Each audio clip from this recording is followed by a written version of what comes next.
So as you can see from the title, we're going to go ahead and rank every single Ben 10 alien from weakest to strongest. And I obviously can't do this by myself. You guys have been waiting a pretty long time for this, so I got some people to help me with this. I got Battle Dome Mike and Battle Dome Darren. What's up, guys? What is up? And like I said, we're just going to get right into it. Just going to rank every single alien from weakest to strongest on this here tier list right here on tierlistmaker.com. And as you can see, we have the top we already know who the top one is. It's Alien X. He's like outright stated as the strongest alien several times. Simple, no need to argue about that. Dwayne McDuffie stated that there was stronger aliens in the Omnitrix, but that's not exactly applicable to the primary canon. It's not like we ever see anybody stronger than Alien X. Yeah, and I mean his feats speak for themselves. He's definitely the strongest. He's outright stated as the strongest. He has the best feats. So that one's pretty much unquestionable. He's just going to have his own little tier at the top right there. Back in the day of like Alien Force, you could make an argument that he's doesn't deserve to be up there because Ben can barely use him. But by the end of Omniverse, that's like not an argument anymore. Yeah, exactly. And a lot of people downplay the idea that he can't use Alien X as well, because I know Derek J. Wyatt said that he still has to have his conversation with Bellicus and Serena and Bellicus, yeah. But we see in the Rooters arc that he has pretty much complete control of Alien X. There's pretty much no delay on when he fights the Rooters. He basically like force controls them to attack each other, and there's pretty much no delay at all. He can definitely use Alien X to his fullest. Ben was scary in that scene, bro. He was really just mind controlling people and making them fight each other like it was a game. Yeah, even Kevin was like completely horrified in the things that Kevin has seen. I'm pretty sure he stabbed people in prison, so... Kevin's a bad dude. So, I guess before we go forward, we can explain the tiers. So, we discussed it a little bit before. F is pretty self-explanatory. Those are aliens that are pretty much completely useless in combat, and that's what we're going to be ranking them by, is just combat. So, there will be aliens that have really good niche uses, but as far as like combat goes, a lot of the F tiers are going to be pretty useless in like a 1v1. And then D tier, there will probably be more like niche aliens in that tier, but they have a little bit of usefulness in combat. That'll probably be like the street tier aliens, for lack of a better word. And then C tier, we're gonna get into the more useful aliens. They'll be kind of the mid tier. That'll be kind of like they're useful and they can be used against like a Forever Knight or like a Hex or something and be pretty useful, but they're not even close to top tier. And then B, we're gonna have the really strong aliens. That's where we're going to start getting into threats that could fight like a Vilgax or a Hybrid. And then going into A, that's just the top of the complete top of the tier list, other than Alien X, obviously. And these tiers can change as we go, because we obviously have a huge amount of aliens to get through. So there'll probably be some changes to these tiers as we go and as we get the tier list more defined. I think maybe we should start by just tossing somebody into one of them. Like, throw Walkatrout in F just to get, like, our bearings. Yeah, so obviously Walkatrout is an F. I'm pretty sure, like, the only actual combat feat he gets is, like, Eskimo kissing Liam when he was half Humongousaur. Yeah, and, like, getting thrown around. I think he was, like, wet and slipping out of his hands or something. Yeah, like, literally his only power is being slippery. So he's definitely going to be there in F tier. He might even be, like, the bottom of the entire tier list. And how we're going to do it basically is the closer you are to the letter of the tier, the stronger you are. So we're going to be ordering everybody. Every tier is going to be in order.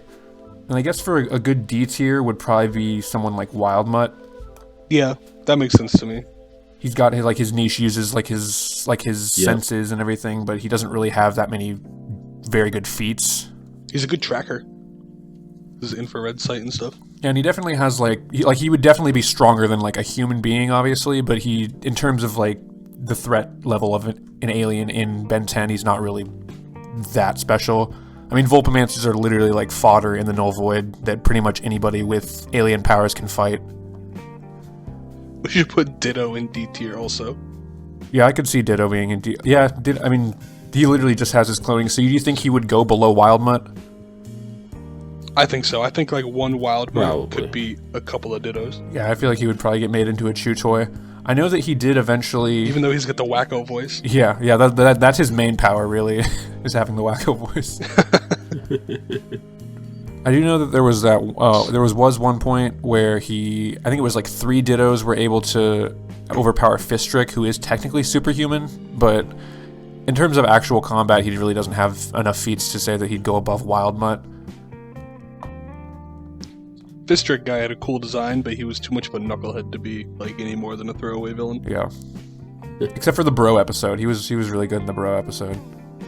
That they were lifting, that was good, even though Ben got stuck with a Wildvine for gains. Hey, I was about to say Wildvine did get those gains though.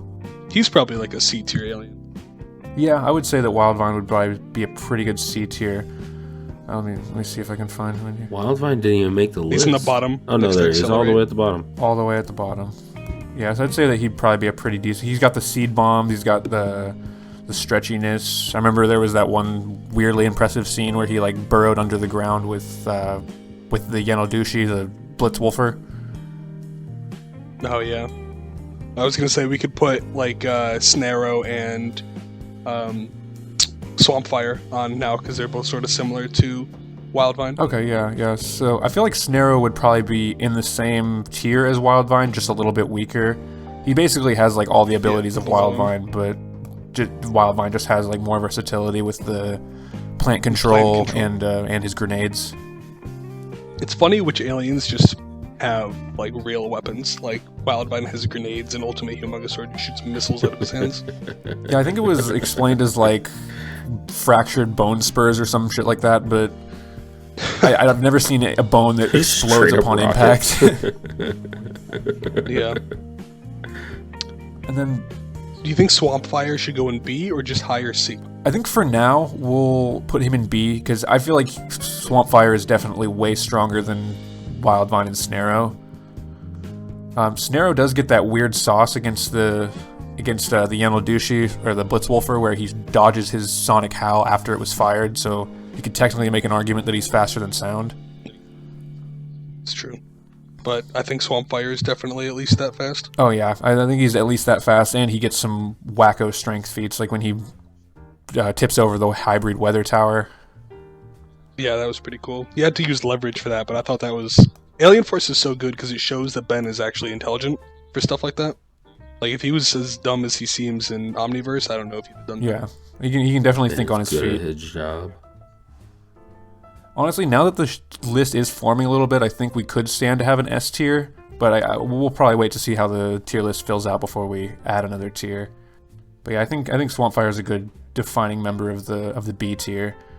So I mean, I guess we can start at the beginning here with Wrath. Do you think that Wrath would probably be in the same tier as Swampfire? I guess that could be kind of our first like major versus. Would be like Swampfire versus Wrath. Just give Wrath its own tier called Let Me Tell You Something. Yeah, I think Let me tell you something tier for Wrath. I think that Wrath is probably physically stronger than Swampfire, but I think Swampfire's flames...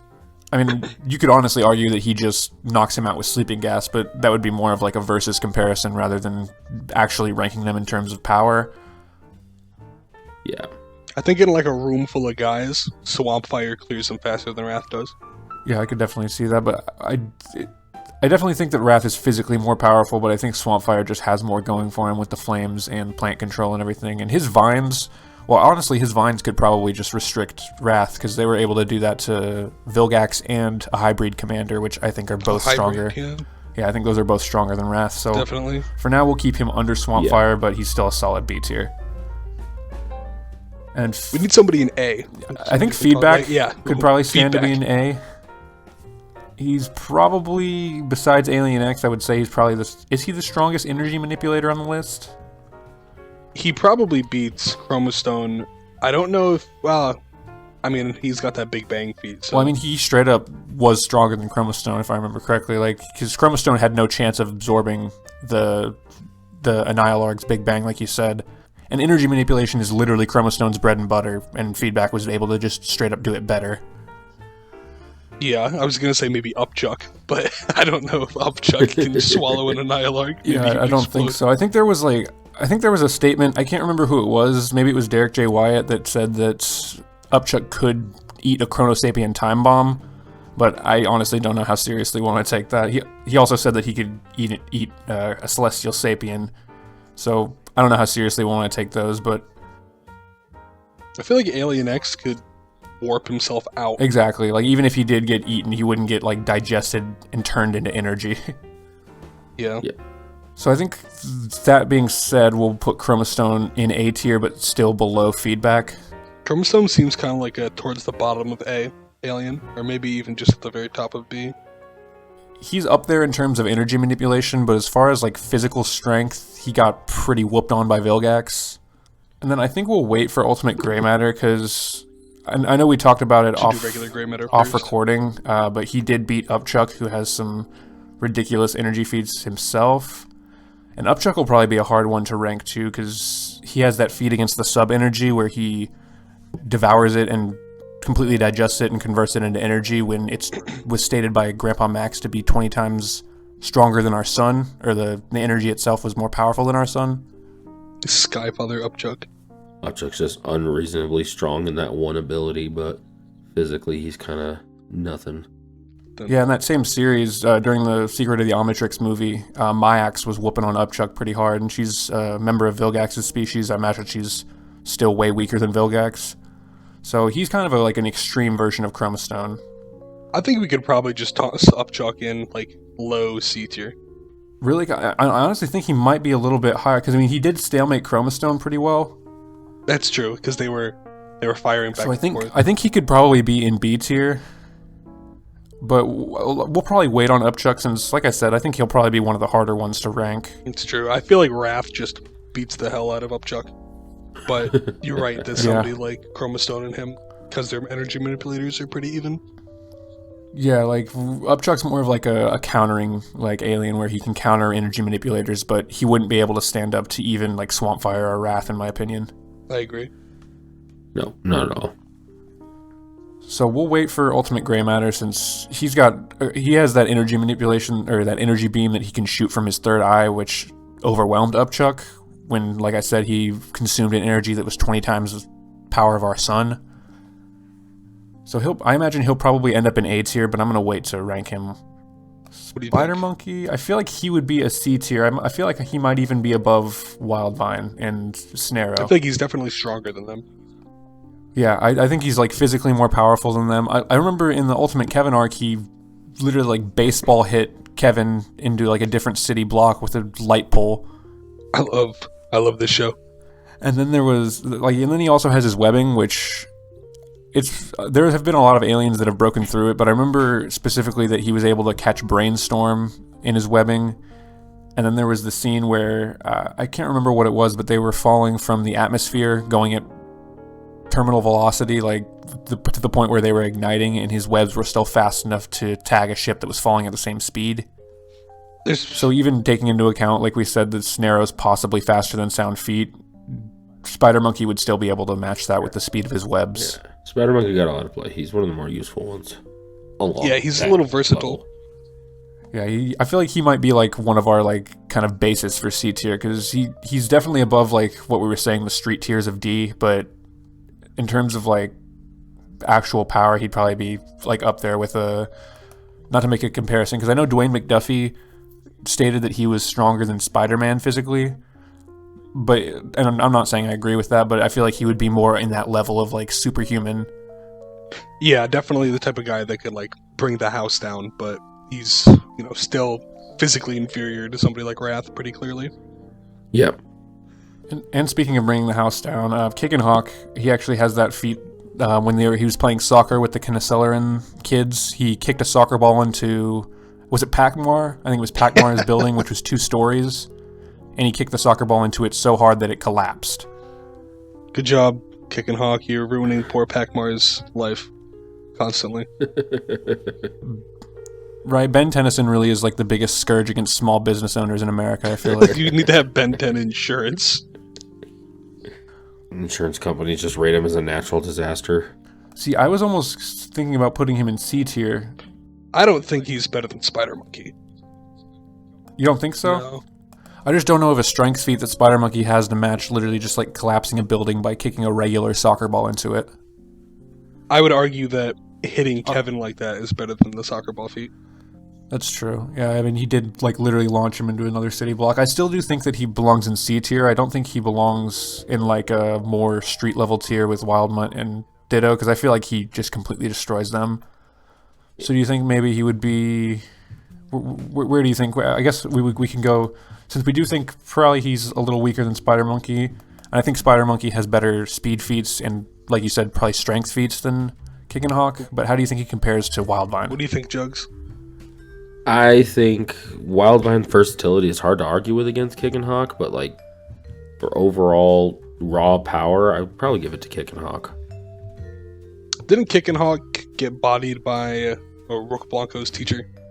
He did, yeah. But Rook also, or what was his name? Kundo. He also whooped on, I think, blocks as well. He whooped on a couple of. Oh yeah, he whooped on. Water Hazard. Yeah, he whooped on Water Hazard as well. So I feel like Kundo is a pretty strong character in terms. I feel like if we were going to rank Kundo on this list, he'd probably be a pretty decent C tier. That's true. I think head to head, Wildvine probably beats Kick and Hawk though. I just don't know how he deals with like the vines and the grenades and stuff, which might not be exactly how we're doing this list, but if we were to put them head to head, I would probably have them up between Wildvine and Snarrow.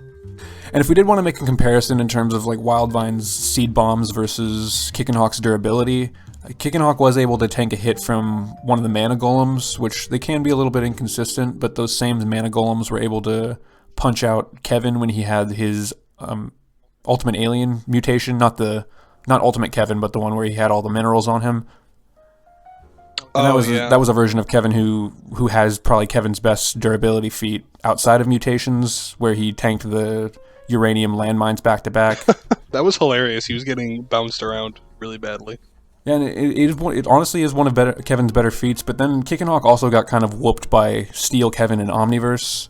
So honestly, that might kind of imply that Omniverse Kevin in base is stronger than his mineral mutation. He is older and definitely probably had more practice, so it would make some sense for Kevin to have gone a little stronger.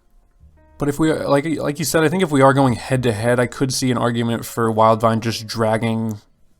Like I think that Kick and Hawk is like faster and more mobile than Wildvine because he has that feat of outspeeding the Kineceleran kids. Oh yeah. But if I don't know, it's a little bit of a hard one to do because I do think that Kick and Hawk is like physically more powerful than Wildvine, but Wildvine's versatility is kind of hard to argue against, like Darren said.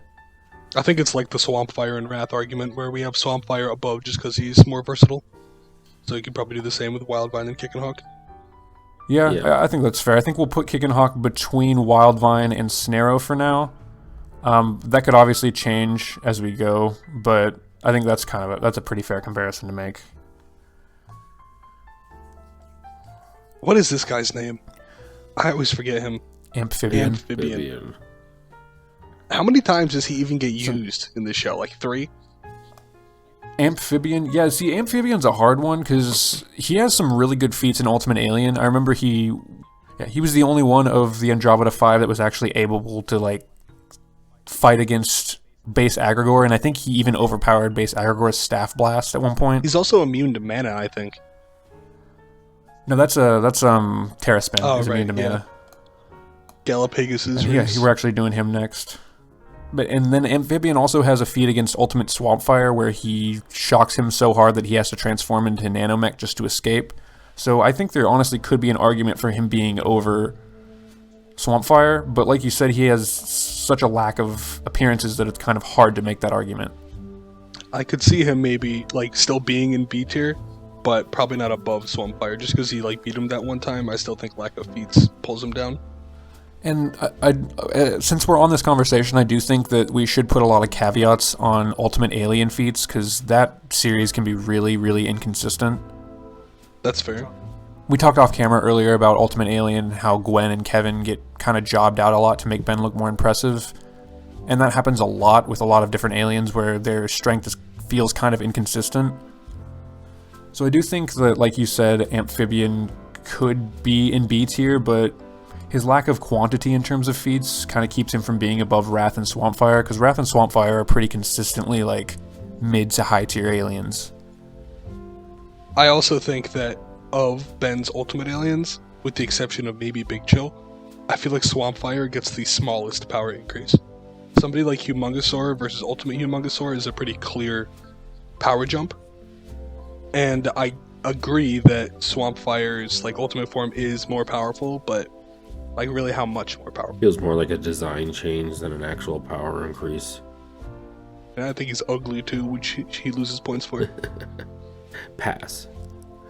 And I do think, like, he gets that clear power increase when he fights Vilgax when he first appears, but then after that, he really doesn't get much play at all. That kind of speaks to that Ultimate Alien inconsistency problem. Yeah, so I wouldn't sweat it too much, the amphibian thing. Yeah, I think we'll go ahead and just put him in B tier under Swampfire and Wrath for now. Didn't he also get less plant control as Ultimate Swampfire? Like a bit. He gets some seeds that he throws at Vilgax, but he definitely doesn't manipulate. Well, we don't see him that much, so maybe he probably can do a lot of the same stuff, but I do feel like Swampfire, just in general, ends up with better feats because he gets used more. It's kind of the same argument for Ultimate Big Chill, though. Like, it's just his flames now freeze things, and it doesn't feel like definitely stronger, but like how much? Right, and how much more powerful can cryokinesis be than Absolute Zero? Right, like it doesn't even make sense. Colder +1. Ultimate Big Chill's thing is that he just robs the heat of things, which, since we already have a statement from Big Chill being Absolute Zero, that's kind of redundant, I feel like. Yeah. And since we're talking about Big Chill, I feel like he can probably go above Swampfire. We see him fight. It might be just like more of a hard counter thing, but we do see him and Swampfire have a fight when Albedo and Ben are having their fight. And Big Chill just completely overpowers Swampfire and makes it so he has to switch to a different alien. I think Big Chill's intangibility is a better tool in the kit than most of what Swampfire has, besides like the regen. Like that intangibility goes pretty hard unless you electrify him or some random means. Yeah, I definitely think Big Chill is one of Ben's stronger aliens. He's reasonably fast. High end. Probably not faster than Lei, I wouldn't say, but definitely multiple times faster than Sound. Intangibility, Absolute Zero. He can take a hit pretty good. I don't remember who strikes him, but I know that he doesn't just get his ass blasted by Vilgax or anything like that. He gets grabbed and electrocuted and punched, but he doesn't get KO'd by Vilgax, which is decent.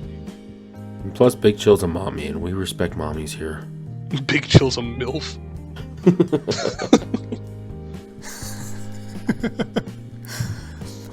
And like you said, against Vilgax in that fight, he just straight up freezes him to the point where he can't physically break out. And again, if we, like we said earlier with Kundo, if we put Vilgax on this list, I feel like he'd be like pretty high B tier, maybe even A tier. I could see Vilgax as being like the very top of B tier. Like he probably loses. Yeah, he definitely loses to guys like Feedback. He maybe beats Chromostone, so maybe you could put him in A. I mean, he straight up did beat Chromostone. That just speaks more to Chromostone losing when he doesn't fight a character that manipulates energy. Right, and Vilgax's sword goes pretty hard. And going back to Big Chill's speed, I know we said that he definitely isn't faster than Light for sure, but the fact you can make an argument when he's fighting those incursion cruisers and they're blasting lasers so fast that they disappear into space, and Big Chill still has no problem dodging them. He's probably like in that ballpark. Yeah, I would say he's like closer to probably relativistic, but the fact that there is an argument there that he's way, way faster than Swampfire, and the fact that he already beat Swampfire, I think makes him like a high B tier. One Piece! The One Piece is real! That was actually a really good, that was like a really good impression, actually. Thank you. Alright, so we got Terraspin next, and me and Darren were just discussing off camera, basically, that Terraspin has one ability, but that one ability is like really strong. Isn't he really slow, though? But we did talk about earlier about him having the mana immunity. He should be reasonably tough, because he's a turtle. Yeah, and I feel like he does have some pretty decent durability. I know that he tanks hits from Tetramans at one point, and then he uses his wind to overpower Luma as well. So that's a pretty decent feat, I feel like, but like you said, he's pretty slow, and I feel like if you catch him before he activates his wind, you got a pretty good chance of taking him out. Hand to hand, he's kind of useless without the wind. He'll be kind of a hard one to rank, I feel like. I feel like he's probably a pretty solid C tier. That looks like a decent place to me. I feel like if they're being intelligent, Spider Monkey can beat him. Yeah, he gets restrained before he activates the wind. Like, I can see it going both ways, either Terraspin ripping through the webbing or the webbing just completely inoculating him in the fight. That looks like a good spot to him. And Terraspin gets a lot of comparisons to Gwen and Kevin, and like we said, they're really inconsistent in Ultimate Alien, so it's kind of hard to make a proper comparison feat-wise. I know he tears apart a robot that they weren't able to even damage, so I would make the argument that he might be able to blow away the webs, but like you said, I think that if Spider Monkey plays it smart, he probably takes him out. Humongosaur time. Love this guy. Humongosaur time, baby. Alright, so I feel like he's at least a solid B tier. He's definitely stronger physically than Swampfire and Wrath. He could be like the very top B tier, I feel. I feel like if you're stronger than Humongosaur, you probably deserve it. Yeah. Yeah, he'd be like kind of the threshold of B tier, I feel like. I mean, he's strong. In Omniverse, he's pretty freaking fast. He gets those feats of dodging the Tachyon Blaster, which should, in theory, be faster than light, but in Ben 10 you can't go faster than light in atmosphere, which means that it should be vaguely light speed then, which makes Humongosaur vaguely light speed in reactions. And I mean, that's pretty good, right? Yeah. And we all know how strong he is. Yeah, I mean, he also beat down a hybrid in... Oh, shit. He also beat down a hybrid pretty hard in the Season 1 finale, and I'm pretty sure that like a high-tier hybrid would probably be above Swampfire. Yeah, I think most of the hybrid commanders probably dog on Swampfire. Yeah, I mean, I think it's Grounded, in that one episode where Ben gets grounded, he literally does get beat up by a hybrid, so I would definitely say that Humongosaur probably belongs there above Big Chill and Swampfire. That looks like a real good spot for him. Armadrillo. He's honestly I was saying that Cannonbolt earlier, I think if we said it off camera, was that Cannonbolt was one of the most inconsistent aliens, but Armadillo is really inconsistent too. I think he's shown a couple of times that he's vaguely strength-wise similar to Humongosaur almost, but then other times he just gets thrown around by the guys they're fighting. Yeah, a really weird comparison to make is, I remember when they're fighting Luma, he uses Armadillo against her and she literally just laughs him off. But then in the Malgax fight, when he has Skurd, Vampire changes his arm into an Armadillo arm and he is able to launch Malgax back. And Malgax is he's able to, for reference, he's able to beat Diamondhead and Atomics, who are probably going to end up in A tier as well. But at the same time, I would say Luma, who got overpowered by Wrath, who's in B tier, he's, like I said, he's a pretty inconsistent alien. Thanks, writing. I appreciate it. It's kind of all over the place. He's hard to place. He could either be in B or C. There's easy arguments for either of them. Probably just put him in B tier below Wrath. And those inconsistencies that we talked about were mainly in Omniverse. So I feel like he's probably more around, like you said, maybe the Wrath Swampfire level. But I think that he does have better destructive capacity than both of them. You could probably put him between them because he is a little more versatile than Wrath, but less than Swampfire. I could see that, yeah. I guess for now we'll put him right here above Wrath and below Swampfire. But he's also one of those aliens, kind of like Terraspin, where he doesn't have a lot of feats, so the inconsistencies make it even worse.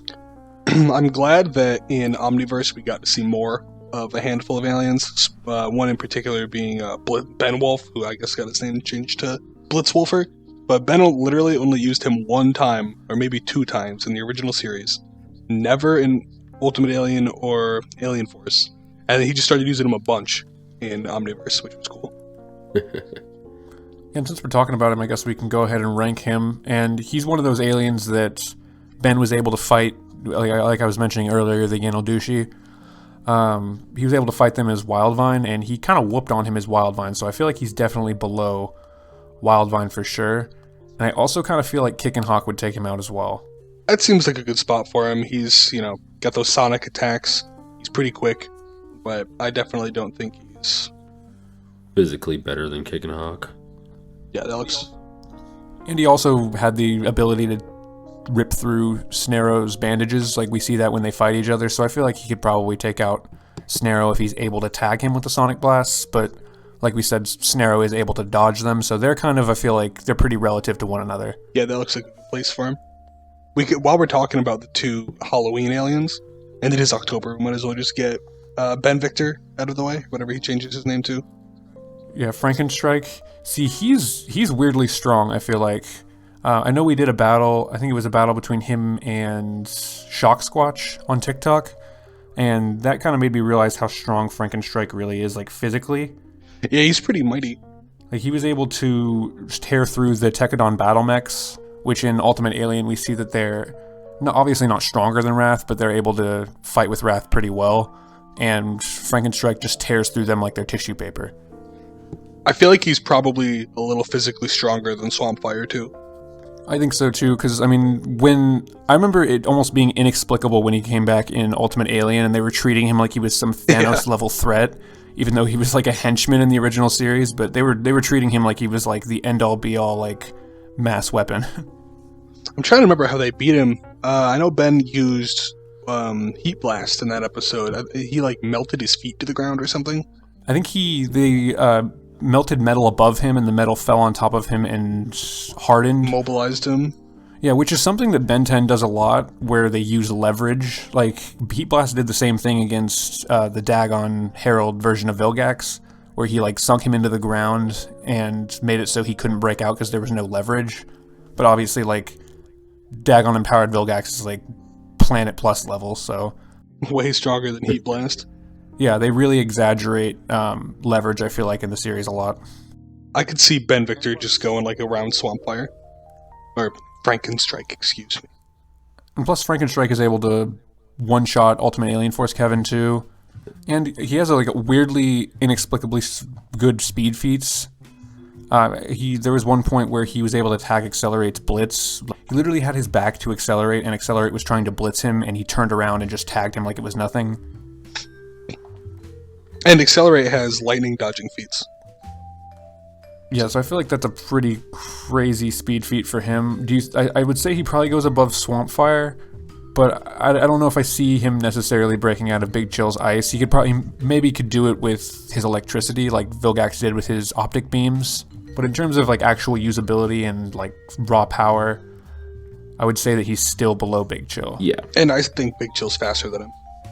Yeah, exactly. Like we talked about how he had the incursion laser dodging feat, so I would still say that's even more impressive than tagging original series Accelerate. Oh, who's the last Halloween alien? Oh God, I don't even want to. I don't want to touch him. I don't even want to acknowledge him. Where is he? I don't see him. He's right there next to our boy Accelerate right here. I can't even see his head. Got his head cut off. Yeah. Got a good dong shot right there. But Vampire's kind of been a meme, like, for us, because he's just, like, weirdly strong. Like, stronger than Feedback strong.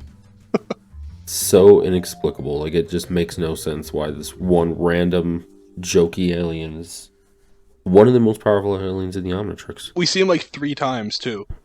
Yeah, like, we were just gassing up Frankenstrike, but Vampire, when he first appeared as Lord Trancel, he was able to overpower Dr. Victor and a member of Snarrow's species, like, completely casually, and Scare, who's, like, a really strong Ghost Freak version, is basically able to do nothing against him when he does this. Plus, he's got cool mind control, which is, like, neat in a group setting, and he has feats of fighting Malgax. See, that's the main one where, I mean, we mentioned how impressive it was that Armadillo was able to just stagger Malgax, but Vampire was able to just straight up, like, brawl with him. And we talked about how he was able to shatter Diamondhead and take out Atomics with his strikes. We'll talk about Diamondhead later, but he has, like, moon-level feats. And the fact that Vampire was able to brawl with somebody that basically just destroyed him is pretty impressive. Yeah, feels like Vampire's an easy A tier. Yeah, I feel like he would probably go in A tier. Yeah. And I know you said he was stronger than Feedback, but I don't know if I necessarily want to put him above Feedback, because Feedback has the feats of taking out Ultimate Humongosaur pretty quickly. But I guess Atomics did the same thing, and Malgax was able to take out Atomics. Lost to Malgax. And Swampfire was able to fight Malgax better than Atomics did. So it's just this weird scaling where it's like, you could honestly make an argument for putting Vampire above Feedback, which just feels insane. The feedback does have that big bang. I think in terms of overall usability, besides just like feedback's raw power, like feedback is not like super reliant on his counter, but in like a straight up brawl, I'd go with Vampire over feedback. Well, plus, and Vampire has the life energy absorption, which was stated to even be able to affect Celestial Sapiens. I just, for moral reasons, I just don't want to put him above feedback, but it just feels like, I mean, and he did use feedback against Malgax, to be fair, because when he had Scourge at the time, like we mentioned, he used feedback's arms to absorb Malgax's energy. Scourge was a cool little guy. Scourge was cool. I liked Scourge. And we didn't even mention the fact that Vampire was able to dodge Malgax's Tachyon Blaster when it was outside of the atmosphere, so that's pretty inarguably a faster than light feat. You could probably leave him where he is. Yeah, I feel like we could probably leave him where he is too. Vampire is just inexplicably powerful, but he also has that problem where he just lacks feats, like we mentioned, and feedback has a pretty plentiful amount of feats. Like I said, he takes out Ultimate Humongousaur, which we'll discuss how durable he is later. And he was able to take out Malware, who was implied to be able to destroy all of Galvan Prime, which is a planet way larger than Earth. And there's also statements that he can traverse the Teslavore Nebula, which is like kind of his home world, but it's a nebula, obviously. And it's 60 light years in diameter. So that's once again implying that he has faster than light feats. So that's another match that he can kind of have over Vampire. So I feel like where we have Vampire is probably a good place for him. Works for me. We could go back to Artiguana now. That's fitting. So we've been doing a lot of jumping around, so I guess we'll go back to Artiguana. And he's kind of a weird alien. Once again, we're at an alien that doesn't have a lot of feats.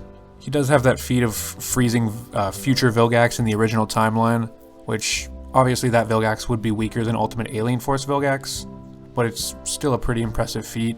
And in the Dimension 23 version, he was kind of whooping on Tetrax a little bit. I know we did a battle on TikTok between him and Big Chill, and I definitely think Big Chill, I don't know about you guys, but I definitely think Big Chill is above Artiguana. Sure. Yeah, without a doubt, especially with everything in Big Chill's kit. I think how like cold and how strong his ice is, I think that kind of disqualifies him from C tier. But I also don't think that he outright beats anybody that's in B tier. Probably just put him at the bottom then. No, yeah. Yeah, I think that's a good place for him, right under Amphibian. Because being a quadruped, it kind of like limits his... All he can really do is like a shoulder tackle if he gets into close quarters. Wild Mutt 2. Well, I guess more like Wild Mutt 3, because we have Ultimate Wild Mutt. We'll get to him. Since we're on Arctiguana, we might as well just jump straight to Ultimate Arctiguana, since he doesn't really have anything for feats either.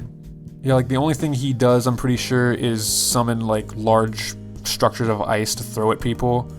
So he's really just like Arctiguana with hat, I feel like. So we'll just put him above Arctiguana because we know for sure that he is stronger than Arctiguana, but he doesn't have any other feats that separate him from Arctiguana, so they're kind of just the same character, but one is vaguely stronger than the other. I love that Arctiguana with hat. And looks cooler, to be fair. He's goofy looking. So I guess we can go on to Astrodactyl now, and he has that same Tekadon Battle Mech scaling that Frankenstrike does, where because he has his energy whips, his like star energy or whatever it's called, and he throws it into a building and just completely stomps it pretty hard. So that's a decent strength feat. Obviously it was aided by his flight though. And his flight is pretty fast. I would say that I wouldn't call him like a speedster of the Omnitrix. He's able to fly into the atmosphere pretty instantly, basically. So he's definitely like well above faster than sound, but I wouldn't put him on the level of like an Accelerate in terms of speed. Would you feel confident putting him above Wrath?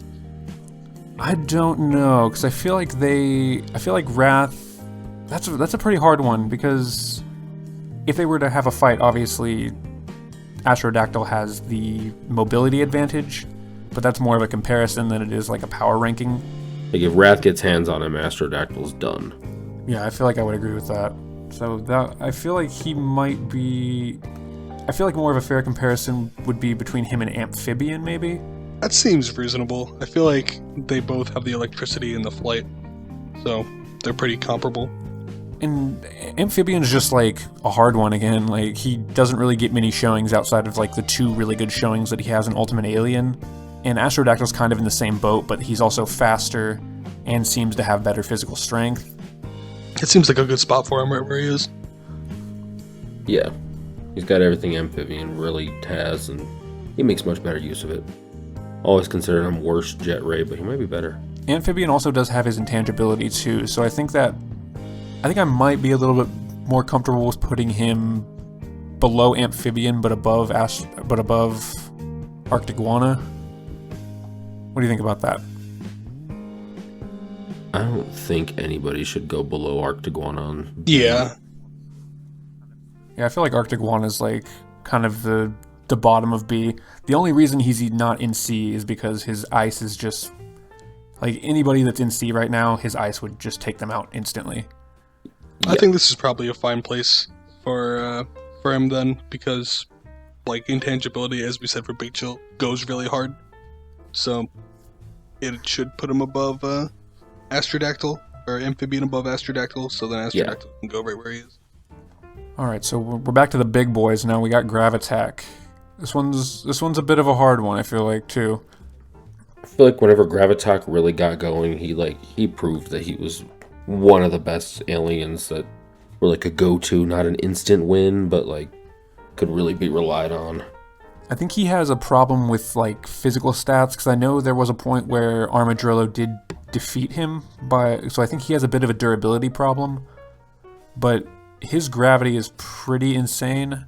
I know he was able to tag the Time Beast, which was outright stated to be faster than light, so he's definitely got the speed advantage over everybody in B. And then I know that he made that black hole, and that was stated to be because of the Time Beast's physiology. And I can't remember which writer, it may have been Duncan Rouleau, it may have been Derek J. Wyatt, but I know that they also stated that he would be able to form that black hole independently. It would just take a little bit more time. I feel like we could probably put him between Big Chill and Humongosaur, because the Time Beast feat is good and might make him like slightly faster than Humongosaur, but I feel like Humongosaur just like beasts on him if he gets his hands on him. And he does have that statement. He's definitely above Wrath, though, I feel like, because he has that statement of being able to vaporize Apoplexians just outright. That's why he's a hard one, because his black hole feats, or the implication that he could make a black hole, I feel like would put him into A. But we don't really see too much of that in the series proper. But he was also able to ragdoll in the big, like, the Ben fight in the Chronosapien Time Bomb conflict. He was able to completely ragdoll Formungosaur, the one from Ben 10K. So you could make the argument that he could do the same to Humongosaur as well. I feel like in Ultimate Alien, in Alien Force, Humongosaur would... Obviously, we don't see him do something like this, although we actually might in like when the warp gate breaks. Humongosaur just making himself bigger and heavier so he doesn't get sucked into those things. Yeah, I feel like that's definitely... Gravitack's a hard one. I honestly... Because my gut says, like, low A, but I do think that if Humongosaur got his hands on him, kind of like a similar thing to what we were talking about with Astrodactyl, like if Wrath got his hands on Astrodactyl, I feel like if Humongosaur got his hands on Gravitack, it would probably be over. But if it was like a long-range fight, I feel like Gravitack takes Humongosaur, so it's kind of a hard comparison to make between the two. What do you think, Jugs? I think if it all comes down to speed, whichever one's faster is who should be at the top. I feel like they're the same speed. Whoever gets the hit off first is who's winning that fight, basically. Yeah, so I feel like if we take that logic, that like line of logic, then I feel like Gravitack would probably go above Humongosaur. Have Gravitack be the new final boss of B? He's our new big daddy of B. Okay. So we got Gravitack. Aesthetically, I want him in A just because B's getting bloated already. There's so many aliens, it's going to be that way. We also have Ultimate Gravitack to go after. Oh yeah, Ultimate Gravitack. So I guess we can do him now. So do you think just putting him above Gravitack like we did with Ultimate Arctiguana, do you think that's probably just what we should do? Yeah. Yeah, I mean, definitely stronger, but like, since it's an Albedo Ultimate, we don't really get to see what all he can do. He didn't really get a lot of feats. We also could take this time to put Ultimate Humongosaur on, because we've been discussing like Gravitak versus Humongosaur and now Ultimate Gravitak. And then Ultimate Humongosaur, I feel like he should just no question go in A. Yeah, no, 100%. He's way too strong for B, I think. We were talking about his durability in reference to Vampire, Feedback, and Atomics earlier.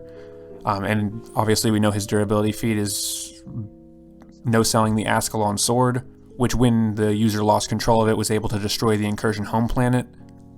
And Humongosaur just completely no-sold it. So there's definitely an argument to be made there for him being Planet Plus easily in terms of durability. Also, I think regular Humongosaur gets like a molecular or atomic durb feat, which would logically carry over to Ultimate Humongosaur. And we do see that Feedback straight up defeats Ultimate Humongosaur at one point in Omniverse, so he would definitely not be above him. And Vampire was able to brawl with Malgax, who in turn was able to defeat Atomics, who then in turn was able to defeat Ultimate Humongosaur in one hit. So I feel like he's definitely below Vampire as well. Power scaling at its finest, everybody. I feel like he beats Chromostone, though. Yeah, I mean, if Vilgax can straight up beat Chromostone, I feel like Ultimate Humongosaur, his missiles would be way too much for Chromostone. Since we're kind of talking about Ultimate Humongosaur and Chromostone, I feel like now would be a good time for Diamondhead. Wait, should we put Albedo Ultimate Humongosaur just right next to him? Yeah, I guess we can just... I mean, there's really no difference between the two. We can just kind of... I think I prefer Ultimate Albedo's design, so I'm just going to put him above OG Ultimate Humongosaur. A comes before B anyway, right? Albedo before Ben. So, perfect. Ooh. Yeah, so Diamondhead... I mentioned earlier that he has moon-level durability feats. This was in reference to when he fought Malware, when Malware absorbed enough energy to destroy Galvan B, which is the moon of Galvan Prime. And third-party statements have indicated that Galvan B is 6 times the size of Earth's moon. So he's definitely there in the high moon level in terms of durability. And we were making reference to the Vilgax versus Chromostone fight. There's pretty much a straight-up comparison there. I mean, Vilgax beat Chromostone, and Diamondhead beat Vilgax. I mean, that's kind of a ABC logic kind of thing, but I definitely think there's an argument there that Diamondhead is physically more powerful than Chromostone. It's just that Chromostone has the energy manipulation. Without a doubt. I think that's a great place for Diamondhead. Also... And, I mean... I was going to say that nobody has more feats of beating Vilgax's ass than Diamondhead. Yeah, I'm pretty sure he beat him like 2 or 3 times. Like, he did it in the Chronosapien Time Bomb fight, and then he did it in the fight where he came back that I just mentioned, where Vilgax was trying to dual Ben over Earth. I think he does it in the original series too, doesn't he? No, he gets whooped on. I can't. I think the way Vilgax got beat in the original series was he got strapped to a nuke that then blew up his ship or something like that. Or and then I think in one of the movies, Waybig beat him. Yeah, that's what it was. He threw him past the orbit of Galvan. Or no, it was threw him past the orbit of whatever planet that Azimuth was using it as little no girls allowed hideout at the time. Yeah. Rip Zenith, right? Yeah, I think it was Zenith. Yeah. Like Zenith is his girlfriend or wife or whatever, and she like leaves him because he won't stop obsessing over the sword. Yeah. Truly the Sigma grind set, though. And then I did mention, obviously, that Ultimate Humongosaur gets feats against Diamondhead as well. When Azimuth uses him, he's able to take him out with his rockets, so I think that's a pretty good place for him. Above Chromostone, who he proves to be physically more powerful than, and then below Ultimate Humongosaur, who straight up beats Diamondhead. Okay, so next we got everybody's favorite alien in the world, and I'm pretty sure it's inarguably that he's like the most popular alien. It's Blocks. What a guy. My guy Blocks. Obviously, he's above Alien X because of the reboot. Yeah, you're right. Okay, we'll put him in Alien X tier. Just to be safe, I know we should probably make a separate tier above Alien X for Blocks, and I know that's going to be controversial, but I think that's definitely a good place for Blocks. No, but for real. So I think that he probably belongs in C tier. Like, he might be the C tier king, or like low B tier, because he gets some weirdly good durability feats. I know he's able to block an explosion that destroys a building, and he's able to protect Rook from the heat of re-entry and landing from the atmosphere. I feel like he has just as many anti-feats for his durability as he does good feats. Yeah, I mean, we were talking about Kundo earlier. Like, Kundo literally just, like, breaks out of blocks like it's no big deal. Like sometimes he's straight up Legos, and sometimes he's actually got great durability. Does he lose to Arctiguana?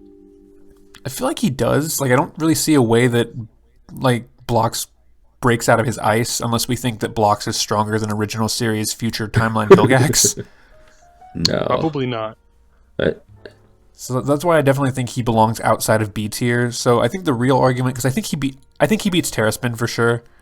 So I think the real argument is Monkey versus Monkey. So do we think he beats Spider Monkey? Well, Blocks is a gorilla, and we all know that's better than a monkey. Yeah, that's A to B logic right there. That's a solid argument there, I'd say. But what about Ultimate Spider Monkey? Ultimate Spider Monkey actually would probably be B tier, honestly, I feel like. Yeah. Yeah. Because there's a point where he overpowers Forearms in Omniverse. And he even... if we want to go to the extreme level, he does get taken out by Atomics, but he straight up does, like, survive an attack from Atomics as well. Obviously holding back. Clearly doesn't want to just knock the other guy's head off his shoulders. Atomics holding back to be just strong enough to keep Spider Monkey alive versus Blocks. It's like Goku holding back just enough to barely beat Spider-Man. So as far as Blocks goes, he just doesn't have that many, like, strength feats, really. Like, he's basically all durability feats and regeneration feats, and he doesn't really have that consistent durability feats. So I honestly could see an argument for Spider Monkey taking him out. Blocks does have like the best regeneration in the series, though. Maybe below Goop and Swampfire, but he might honestly even be above Swampfire because he can just reform endlessly. And I think there is one point where he just keeps reforming as Ultimate Humongousaur uses him as like a punching bag, and he just constantly keeps reforming. I think he should probably be above Spider Monkey. I think he just like forms a dome over Spider Monkey, and then Spider Monkey can't get out. Or he reforms too fast for Spider Monkey to fully break out. Yeah, or like the sizes of him that Spider Monkey knocks out aren't enough for him to like escape in one hit. Okay, so I'd say putting him above Spider Monkey is probably best. And we were just talking about Ultimate Spider Monkey, so I guess we can go ahead and cover him. Though he does have a lot of scaling to other aliens. I know he takes out Bivalven with a strike. And that's, in case you don't know, that's the DNA source for Water Hazard, who obviously isn't like a juggernaut or anything, but he's still decently strong. And then Ultimate Spider Monkey also overpowers Shock, Squatch, and Forearms. So I think he's definitely going to be above C tier, for sure. Yeah. Definitely in B, not above Wrath, though. So yeah, I would say that Wrath is definitely above Ultimate Spider Monkey. There is one point where his webbing holds down a Vaxasaurian, but obviously that's not like Ben's version of a Vaxasaurian, so it's not going to be as strong as Humongousaur. But it's definitely like well strong enough to be way above C tier. was it the Vaxasaurian from the Albedo episode? Yeah, it's the one where he's like trying to do the glasses. Yeah, like nerdy Humongousaur. It's like we were talking about off camera when comparing the Kick and Hawk species to the actual like DNA sample for Kick and Hawk. It's like Ben is definitely like the 6'6" ripped Chad version of every species. You might need to edit in that cow and chicken reference. Right. Like, people need to see that. And then in terms of his webbing, it's, like I said, it's strong enough to hold a Vaxasaurian, but then it's also strong enough to cushion a fall from space. So I feel like he would definitely... I feel like if they were to fight, Arctiguana could probably freeze Ultimate Spider Monkey's webs, but I feel like he's physically strong enough to where he would just take out Arctiguana pretty easily. Yeah, but then I think right below Wrath is probably perfect, because like they can go toe to toe, but I feel like Wrath can just tear through the webbing with his little hand claws. Yeah, I agree. I think we could probably put Ultimate Spider Monkey right below Wrath, and then I guess so you think the above Albedo Amphibian version. and then below Wrath? Yeah. Real question though is who has the better design, Ben or Albedo? That's going to determine who goes above who. Ben all the way. I hate the Albedo one so much. He's 6 arms, dude. Come on. Ugh. The Ben one just looks so cool. The actual spider limbs. it makes more sense because I really like. Yeah, I prefer that Doc it's Ock literally spider going by a from monkey, like a regular personally. monkey and a regular spider to like a tarantula and a gorilla, because those are just such 1-to-1 upgrades. Yeah, no, that literally is what it is. It's like a daddy long legs fused with a actual spider monkey versus Yeah, a gorilla fused with love an that. African tarantula. I feel like we should probably place Atomics. There's so much scaling directly to him that we've already used. Yeah, that's true. We've discussed him like a bunch. So we already discussed that he beats Ultimate Humongosaur. He literally one-shot him. And I don't know, even though Vampire did better against Malgax than Atomics did, I mean, that's arguable. I feel like they did pretty similar. I still feel like Atomics goes above Vampire. Does Atomics have like an endless potential for his kit? Not like endless potential, but like a bigger potential for his kit than Vampire does. Yeah, I mean, it's stated by Derek J. Wyatt that we only ever saw like the tip of the iceberg when it comes to Atomics' power, and then he's able to form actual stars with his abilities. Also, I feel like Vampire is just a lot less. Like, we have a lot more scaling and stuff with Vampire versus actually seeing Atomics do things. Yeah, I would definitely agree with that. And for what it's worth, it's also stated that he is the second strongest alien in the Omnitrix, even though feat-wise he doesn't kind of hold up to that classification, but it kind of just shows what the series was trying to portray with Atomics. That's actually such a silly statement, because on the one hand you have, oh, Atomics is the second strongest alien in the Watch, and then on the other hand you have, oh, Alien X isn't even the strongest alien in the Watch. Like, you can't convince me Atomics is even remotely stronger than Alien X. So what you're saying is we need to put Atomics over Alien X. Right, Alien X is actually the third strongest alien, and that demotes Clockwork to number 4. No, I was actually going to say Alien X is the third one because Blocks is the first, obviously. I mean, we already discussed that. Oh, fuck, that makes Clockwork 5. Since we're talking about him, I guess we Z? can go ahead and rank Alien Z. Yeah, no, Alien Z is actually, we got to make a separate tier. God. But since we're talking about Clockwork, I guess we can go ahead and place him wherever he's hiding in the tier list. He's next to Cannonbolt in the top there. There she blows. Alright, so we can go ahead. I mean, we can all agree that he's the second strongest alien in the Omnitrix. The best argument for us Sorry, to add Atomics. another tier is like him being in the same tier as Chromostone just doesn't feel right. Can make an S tier for him. I guess we could make Clockwork tier. Well, I think we could probably fit at least one more alien in the Clockwork tier. So I guess we can Like, do S tier and then move Clockwork up in there. Yeah. And because, Yeah. you know, maybe like Ultimate Waymaker or something could end up in there too. Well, yeah, we'll probably see another alien go in, and just because I prefer to have it all organized, I'm going to make that one purple. The worst. Even though it doesn't match the shade of any other one, but, you know, whatever. Should make it green, like a dark green. Okay, yeah, there we go. There we go. Really getting your Ben 10 pants on. There we go. Excellent. Okay, so in case anybody needs an explanation, Clockwork has 2 straight-up multiversal feats of time manipulation in the series. There's the Chronosapien Time Bomb, which a lot of people make the argument that it only affected the planet they were on, but Vilgax straight up states that it is designed to destroy every timeline in the entire multiverse other than one, and Clockwork was able to reverse the damage that it did to the Omniverse. And then there's the feat that Eon has when he gets a hold of Paradox's Chrono Navigator. It's stated that all of space-time throughout the entire Omniverse is collapsing, and while it was both young Ben and teen Ben that used Clockwork, they were able to anchor him to his own timeline and stop him from destroying the entire Omniverse. And so even though he isn't like exactly a physical beast or anything, and he does have some anti-feats, in terms of like potency and straight-up power, he's, in my opinion, without a doubt, the second strongest alien. Yeah, no, there's no arguments for it. He also does have a couple like FTL feats, you know, like Time Beast and stuff. Yeah, he does have that time beast scaling as well, just like Gravitech did. I find it pretty hard to argue against putting Clockwork right there. So next we have Brainstorm. So he's another one that's kind of weird. Like he is equal parts built for intelligence and for combat. Like we said, he's not physically strong enough to break out of Spider Monkey's webs with raw strength, but that's not exactly like what he's made for, is raw strength. He has the ability to manipulate the electromagnetic spectrum, so I feel like that alone probably puts him above C tier.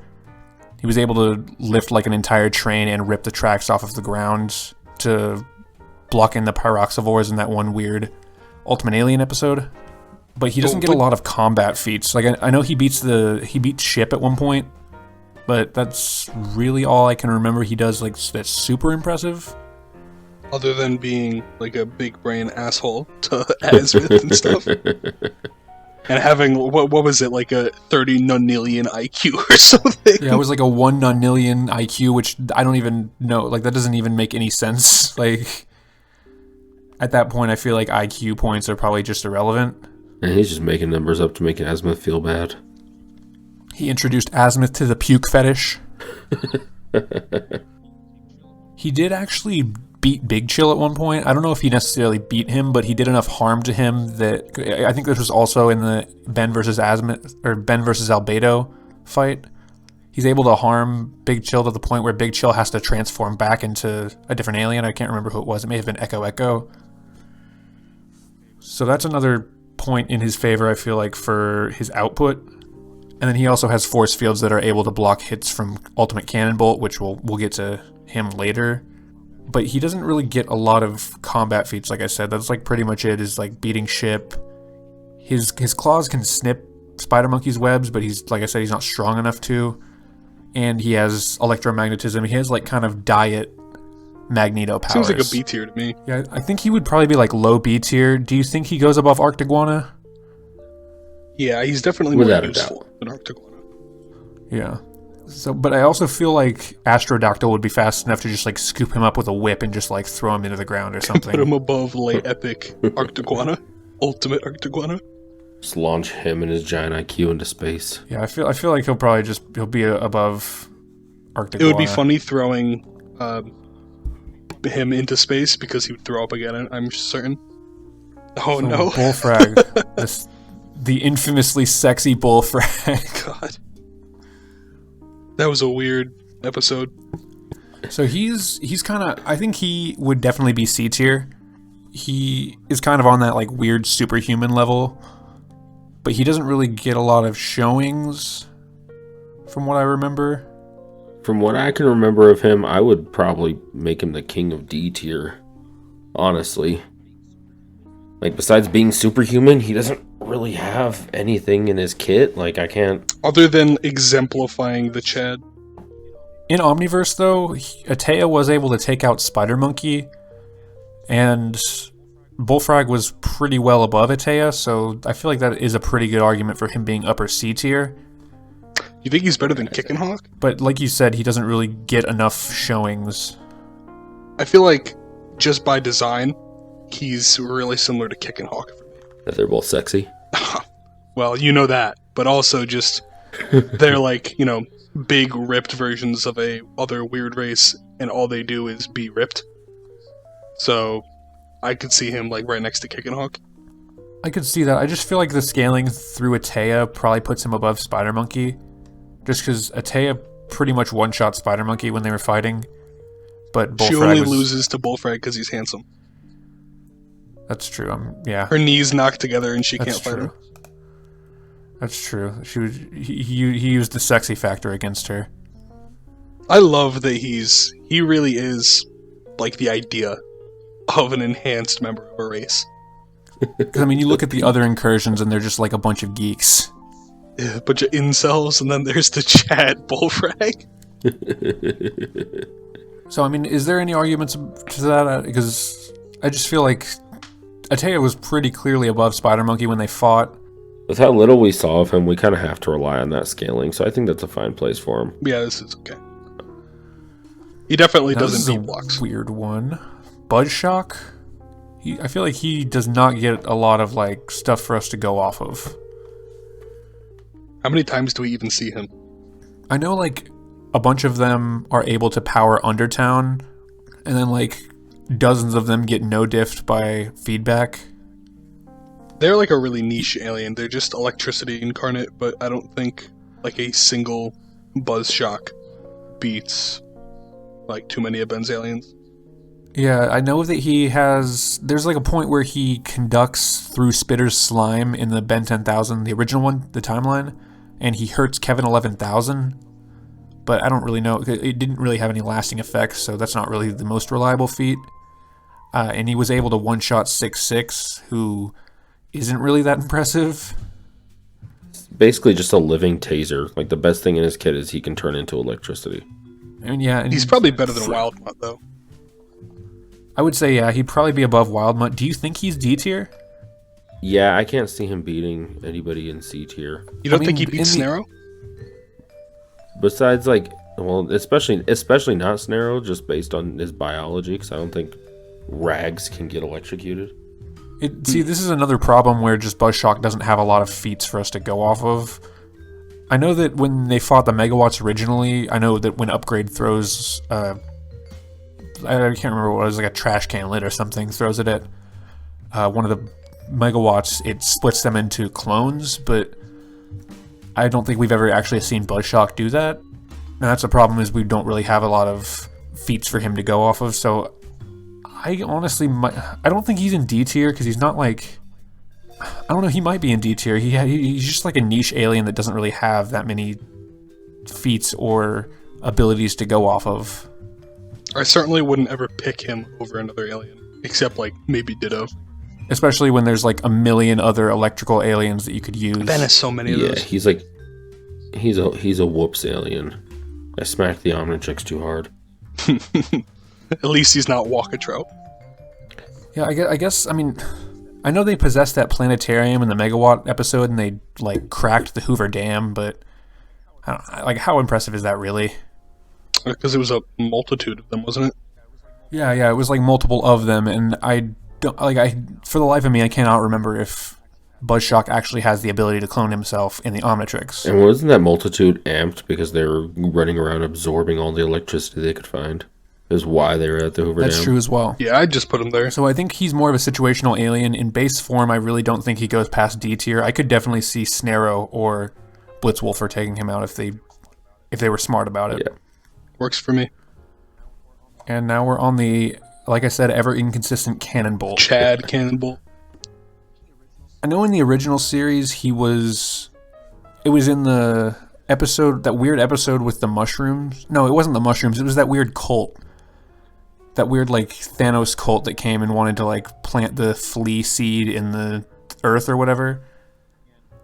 And in that episode, Ben uses all 10 of the original aliens to try and take out the flea, but none of them are able to affect it until he uses Cannonbolt, who is able to affect it. I think I remember the very first time we see Cannonbolt is in that episode where Ben and Kevin are stuck on, like, War World, and Ben can't transform for some reason until the very end when he turns into Cannonbolt for the first time.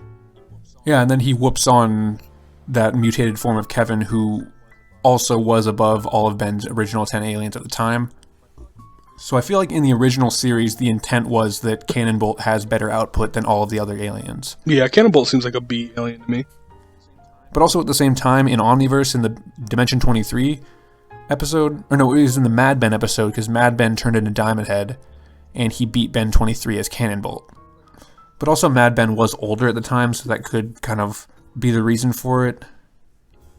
And Cannonbolt doesn't really have a lot of feats. I know we discussed, once again off camera, that Gwen and Kevin were getting their asses whooped by Serpent, and Cannonbolt just came in and wrecked shop. I feel like you're probably right in saying that he's a B tier alien. It's just about figuring out where he goes, because I definitely don't think he's necessarily stronger than all of the original 10, even though that was the implication in the original series. I just feel like in Alien Force onward, the other original 10 get enough feats to where they kind of establish themselves above Cannonbolt. Except to rip Jaws. Yeah, I think that was a factor of the writing for the original series, with him being the 11th alien, is just to make him better. For no other reason than he's the 11th alien. So in terms of strength, I feel like he's probably above Arctiguana, maybe Brainstorm, because I feel like his shell could probably tank Brainstorm's output. He was able to tank hits from original series Vilgax, and I'm pretty sure he even tanked hits from Alien Force Vilgax as well, who's pretty well above most of the aliens on this list. Yeah, I could see him like maybe just in that brainstorm area. I feel like he's stronger than, well, at the same time, like we said, Astrodactyl has those feats against the Technodon battle mechs, which is a pretty impressive strength feat, I feel like. So Cannonbolt's just a really hard one to place. Like, unlike his ultimate version, because Ultimate Cannonbolt, we'll get to him after this, he gets some pretty saucy feats at some points.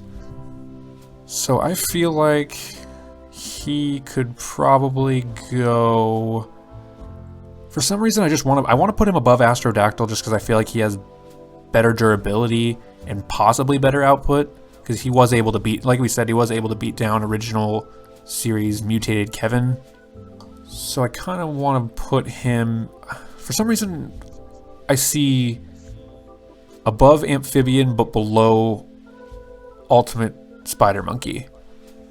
But also, like I said, it is kind of hard to place, and he is one of those niche aliens because his best output is done when he's rolling. Yeah. But then he's damn near useless when he's not. I mean, he's got the strength, but if he's not rolling, he's not. I mean, really even useful. when he wasn't rolling, and this is original series again, and that's the weakest version of any of these characters, but Blitzwolfer was able to toss him when he wasn't rolling.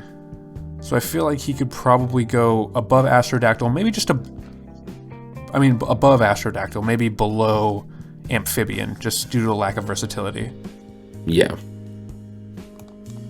It's just so weird because, like you said, he is portrayed as the strongest original series alien of the first 11, but the feats just change so much in the series. Like, for example, Diamondhead isn't nearly as strong as he is in Omniverse when he's in original series. So I don't know if we want to go to Ultimate Cannonbolt now, since we just did Cannonbolt. Probably. Get him out of the way. It's fresh in everybody's mind. Okay, so like I said, he gets way better feats.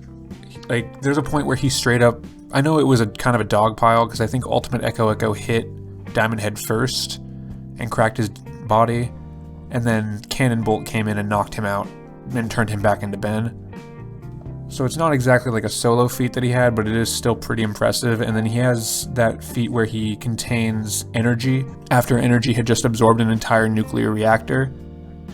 He also bodied the guy with the axe, whose name I don't remember. That Saturday morning guy. Yeah, the villain of the week. That was not Sunder. Yeah, it was Sunder. It is Sunder, yeah. And then he even kind of put the whoop on Ultimate Agrigor. Like, he seemed to do even more damage to Ultimate Agrigor than Humongosaur did when he was beating him down.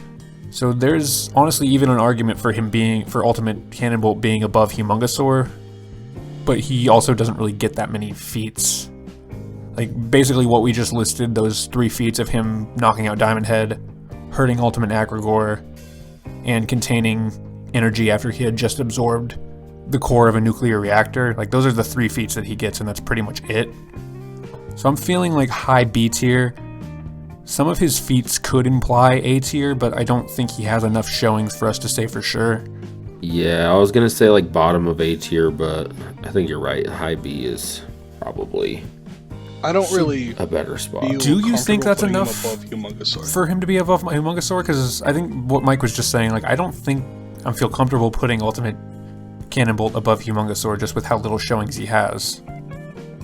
Well, based off like Diamondhead's physiology that we've seen before, cracking shouldn't, and I know it did in that instant. Cracking like was bringing down his durability, but like cracking's never like really bothered him before because he just regenerates easily. But in that instance, I think it is supposed to imply that Diamondhead was weakened. Yeah, because it was kind of, like I said, a dog pile between all of the Ultimates taking out Diamondhead. So even with that, with what little feats we have, even some of his feats aren't like fully him. Do you think he should go above Big Chill? Yeah, I think above Big Chill, below Humongosaur would probably be best. I can agree with that. That works. Yeah, I like that. Like, I don't think that Humongosaur could necessarily contain energy like Cannonbolt did, but that's like Cannonbolt's specialty is having his armor. Yeah, I think that's like a physiology thing. Yeah, that's niche. Yeah, so I think having Ultimate Cannonbolt there, And I could see Ultimate Cannonbolt rolling, taking out Big Chill. I think Cannonbolt's also strong enough to break out of the ice if Big Chill froze him. I could definitely, yeah. I mean, I could probably see that. It really depends, because I feel like Big Chill, honestly, his temperatures aren't always absolute zero. Like, sometimes I don't know if he can control the temperature, but it kind of feels like he does sometimes. So, we're moving down the tier list with Chameleon. He's definitely going to be, like, lower. I definitely don't think he bridges C tier at all. I don't even think he's better than Wildmutt, bro. No. Doesn't Wildmutt beast on him? I can't remember anything that he has besides invisibility. Like, I can't remember a single stat that's impressive at all. All he really does is take out Wildmutt. I know he overpowers him in a grappling match, and then he gets in turn defeated by Ultimate Wildmutt. So I guess put him above Wildmutt. And you could kind of infer that he has the feats that Subdora has, that she's one of the Malware's henchmen. But Subdora also doesn't really do that much either. Besides Subdora's weird feat against feedback, where she somehow overwhelms him and he has to use Wild Vine with Skurd to overpower her, and that's just kind of speaking to how inconsistent Ben 10 can be and how you kind of have to use like Occam's Razor to just infer that is just an inconsistency. I feel like he probably belongs in D tier, right above Wildmutt, and then we can just put Ultimate Wildmutt above him. Yeah, I think that would probably be best. He was able to slip out of Humongousaur's grip, but that feels like more so like a Waka Trout level slipperiness rather than him actually overpowering Humongousaur. And then he also has bulletproof skin, but that's not enough to get him into C tier, so I can agree with that. We'll put Chameleon above Wildmutt, and then Ultimate Wildmutt above Chameleon, but still below Buzzshock, because I feel like Buzzshock's electricity is still enough to keep him as the king of D tier here. I really like Ultimate Wildmutt's design. He looks like a razorback, like a wild boar. Yeah, I like the design. Like... Him talking feels a little uncanny. Seems like most of the point of giving him an ultimate at all was just for a better design. That's true. I'm glad he still doesn't have eyes. Even though you'd think that with millions of years of evolution he would evolve eyes, but I guess not. I can't remember the reason they don't have eyes. Like, they're from the Null Void, right? Why wouldn't eyes be useful to them? Yeah, it's not like the Null Void is just black. It's not like the Null Void has stars, so like they have light. So I feel like there's definitely a reason that people are going to be screaming in the comments right now, but for the life of me, I can't remember. So before we do Ultimate Gray Matter, I want to do Upchuck, because his main feat is scaling above Upchuck and defeating him. So I know we discussed Upchuck as like a really niche alien. He has, like we said, that sub-energy feat where he consumes an energy that's 20 times more powerful than our sun. But then he also gets whooped on physically by the likes of Myax, who I would probably say is way weaker than Vilgax. So I feel like Upchuck could probably beat people by just like eating them. But if we're doing just like a full power ranking, I feel like he would probably be... It feels wrong to put him in B tier because he has that star level feat. But I feel like someone like Wrath would probably just whoop him if they got his hands on him. Yeah, if without someone feeding him energy or something to eat, he's not that impressive. Could he even eat like Arctiguana's ice? I feel like it's not energy, right? It's just like the gold. So I feel like even Arctiguana... Well, he can. I'm pretty sure he can convert any mass into... Because I know... And he also has the acid, and I know that he had melted Big Chill's ice at one point with his acid. And then that one episode where Chromastone escaped the Omnitrix, not the one where we see Sugalite, but the one where there's a bunch of people escaping the Omnitrix, he was able to stalemate Chromastone's energy manipulation. But once again, that's just that niche energy consumption and using someone else's power against them. So if somebody like Wrath, you could make the argument that he just eats Wrath, I guess. I guess, but then you have to just make that argument for everything. Yeah, Upchuck's a weird one. And at the same time, Upchuck doesn't really have a lot of speed feats, while Wrath does. I'm pretty sure Wrath has like a few faster than sound feats that we can go off of. And there's also, because in Ultimate Penuncian, when there is a point where Upchuck swallows Crabdozer, one of the Nematrix aliens, and then he converts into an Ultimate Penuncian and escapes like his stomach. So I would make an argument that a lot of the uppers in B tier could probably do the same. Yeah, I definitely don't think we should put Upchuck anywhere above Wrath. Yeah, I think that Wrath would probably thrash on Upchuck in a fight, which is weird because I know that we did a battle between Upchuck and Edel and we gave Upchuck the win, but that's mainly because Edel doesn't have a lot of speed feats to counter being swallowed, while Wrath does. Would he beat Ultimate Spider Monkey? You know, if I know we're doing this in power rankings, but if they actually fought, I feel like there could be an argument for Ultimate Spider Monkey just closing his mouth with webbing. And then just beating the shit out of him. Yeah, that feels like a very Ben 10 fight, like solution to a fight. So I think maybe we could put Upchuck above Ultimate Spider Monkey, but below Wrath. That looks good to me. I agree. I'll be right back. I need to go check on my son. I need to go check on the Pirate King. I hear an adult voice, so I gotta go check.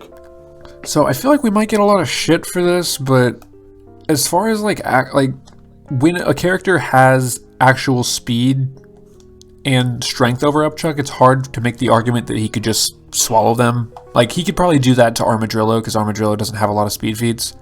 But someone like Wrath, Big Chill, even Humongousaur, like, I feel like these are characters that Upchuck just can't stand against, because his consumption is really dependent, like, his output is really dependent on the output of who he's fighting. Yeah, I like somebody who doesn't throw energy at him, or even mass, really. He's not going to swallow anything from them, and if he puts his little grabbers on Wrath, what's to stop Wrath from just, like, pulling him and punching him?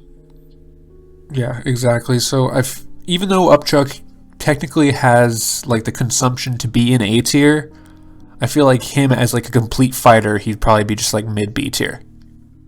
Even though I do think that characters like maybe Ultimate Cannonbolt and Armadillo, I feel like he could probably beat them in like a 1v1. As far as like a complete rounded fighter, I just feel like he's probably below them in terms of raw power and just like versatility. So with that, we'll probably go ahead and do Ultimate Gray Matter. And he basically scales right to Upchuck's consumption, but with his own actual output. Because his energy was able to take out Upchuck and overwhelm his consumption. So you could make a weird argument that Ultimate Gray Matter has the output above 20 times the power of our own sun, which is a really, really weird thing to think about. Planet-busting Ultimate Gray Matter. Like, yeah, I mean, like, his attack potency, you really could make the argument that is ridiculous and even above, like, Diamondhead, even Ultimate Humongousaur, like, you could make an argument for him being pretty high A tier. But he falls into that albedo ultimate of having no other feats. Yeah, like, we're basing that placement essentially on just that feat. I guess you could just put him right next to Upchuck. Like, he's vaguely powerful. But at the same time, we put Upchuck in that placement because he doesn't have his own output and is really just like powerful because he can consume basically anything. But Ultimate Gray Matter could hypothetically just spam his lightning and probably one-shot anybody in B tier. He probably overwhelms Chromastone too. Yeah, because Chromastone's best statement that we have is him being able to absorb the star. Is it Regal or Rigel? Rigel, I think. Yeah, Rigel, which is, I think it's 21 times the size of our sun. So it's definitely bigger. He's one sun better. Yeah, Rigel. So Ultimate Gray Matter is just really hard to place on this list, I feel like. He also does the same thing. He one-shots iGuy and Goop, but that's not nearly as impressive as overwhelming Upchuck's consumption. And he also has Telekinesis that was able to trap Gwen, Max, Kevin, Rook, and Ben. But that's pretty much all he has. And then he absorbs Azimuth Intelligence and gives himself Cosmic Awareness, but I don't think that's necessarily applicable to his base form. You could probably put him, like, in A, towards the bottom. Doesn't feel good based just lack of feats, but like what he does have, like I think bottom of A is yeah, I would say probably bottom of A. I feel like most of the people in A could probably dodge his lightning and get into close quarters and just whoop him because he has no physical feats. But he definitely has, like, for example, I feel like his lightning could probably take out Diamondhead and Ultimate Humongousaur. but in terms, like, he literally has like 2 feats, so I don't feel like putting him high into A tier is really, I just don't feel good about that. So we'll keep him in low A tier. No. Also, I looked it up. Rigel is 79 times the diameter of our sun and 21 times more massive. So, Okay, pretty well, big. okay, honestly, maybe Chromostone could absorb his lightning then. Well, then he definitely belongs at the bottom of A. We placed him perfectly. Good job, boys. Alright, so we'll move on to Crash Hopper, and he's another weird one because I remember early in Omniverse, Animo has those weird giant mutant ants that he uses, and those ants were able to overpower Wrath at one point. And when there were about a dozen of those ants holding down Crash Hopper, he was able to use his legs to break out of it. So you could argue that his jumping strength is stronger than Wrath's own strength, God. while also being able to tank a beating from Luma, who is, when we place forearms, we'll get a better idea of where she would be in this list. But Luma is a pretty powerful, like, mid-tier threat. Well, I guess So- that means Crash Hopper definitely needs to go in B. Yeah, Crash Hopper's definitely in B. Yeah. I feel like he goes above at least, I don't know, because I don't feel like he could break out of Ultimate Spider Monkey's webs, because all his strength comes from the wind-up of him jumping. But he also does have his jumping speed is also pretty impressive because he was able to meet a missile that went from space to the surface of the Earth in seconds. So I feel like there's an argument for him being like relative to Wrath, considering he has speed as well as the jumping speed to overpower ants that overpowered Wrath, as well as having like pretty decent durability from scaling to Luma. But also, if Wrath got his hands on Crash Hopper, I feel like he would probably just thrash him. Could put him below Ultimate Spider Monkey. Yeah, I feel like that's a fair, Yeah. because he's kind of has that problem. Honestly, I feel like he could even be below Amphibian. He's kind of like Cannonbolt almost, where he's a very, like, his power comes from a very niche movement. Like, Cannonbolt's power comes from him rolling, while Crash Hopper's power comes from him having the room to wind up and jump. And he'd have a hard time tagging Amphibian in general, so like I feel like Amphibian can take him out before Crash Hopper can actually tag him. And Crash Hopper's jumping speed is faster than anything Amphibian has done, but also he can only move in a straight line. So I feel like he has that kind of telegraphed speed where he wouldn't be able to. Like, he's probably more versatile than Cannonbolt because he has the mobility while having the strength relative to Wrath. But he's also like a pretty predictable and niche alien. So I feel like probably below Amphibian, above Cannonbolt. Like, I even think there might be an argument for him being below Cannonbolt and even Astrodactyl. But just him having that strength relative to Wrath, I feel like, is pretty important to placing him. Plus the durability. This next one looks fun, talking about Edel. Yeah, Edel's going to be a weird one, and we're probably going to get, once again, a lot of shit, because I feel like he is above Upchuck, even though I did say that Upchuck probably beats Edel if they were to 1v1, just because Edel lacks the speed to actually avoid getting eaten. But Edel has, like, just weird feats. Like you mentioned earlier, he was able to fight on par with Dagon Enhanced Vilgax, even though he was clearly inferior to him. Yeah, though he hit him a couple pretty good ones. Like, he sent him through multiple pillars that were like the Washington Monument. Yeah, I think they're That's called pretty good obelisks. striking. Yeah. And Yeah, then multiple obelisks.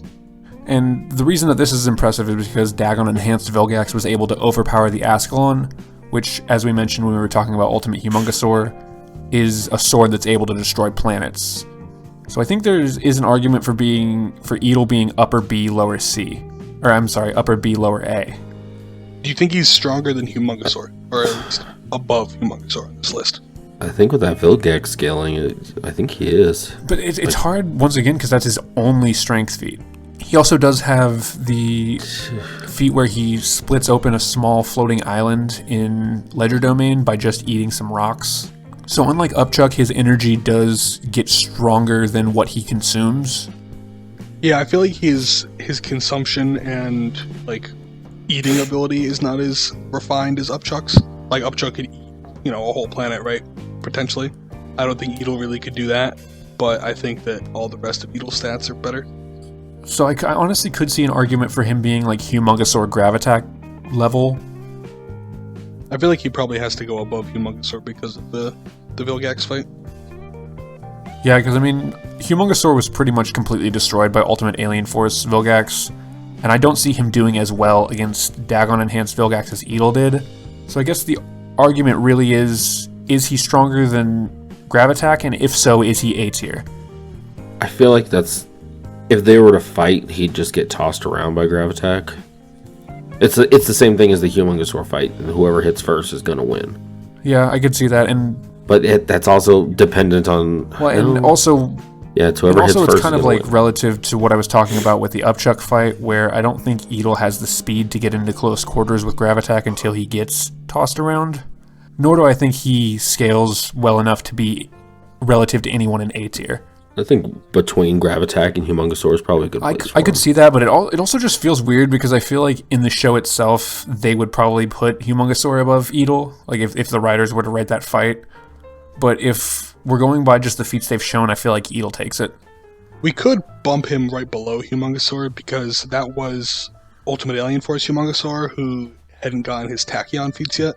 That's true, and I do feel like, well, I guess it depends how we think Humongosaur's performance against Malware compares to Edel's performance against Dagon Enhanced Vilgax. How comparable is that Vilgax feat? It's hard to though? gauge because, like, how much stronger is Malgax than, like, Dagon absorbed Vilgax? Between the Ascalon versus Edel, like, we're treating those as, like, both strength feats, but, like, wouldn't Dagongax overpowering the Ascalon, wouldn't that be more of, like, an energy manipulation? As far as the Ascalon feat goes, Vilgax physically overpowered the energy of the Ascalon, so it would be a physical feat for Vilgax, even though the Ascalon was using an energy attack. Okay, that makes a lot more... Yeah, that's fine. That's the only thing I was like, is that the same thing?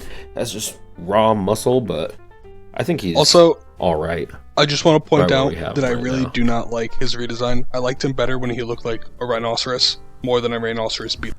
Okay, so we got Echo next.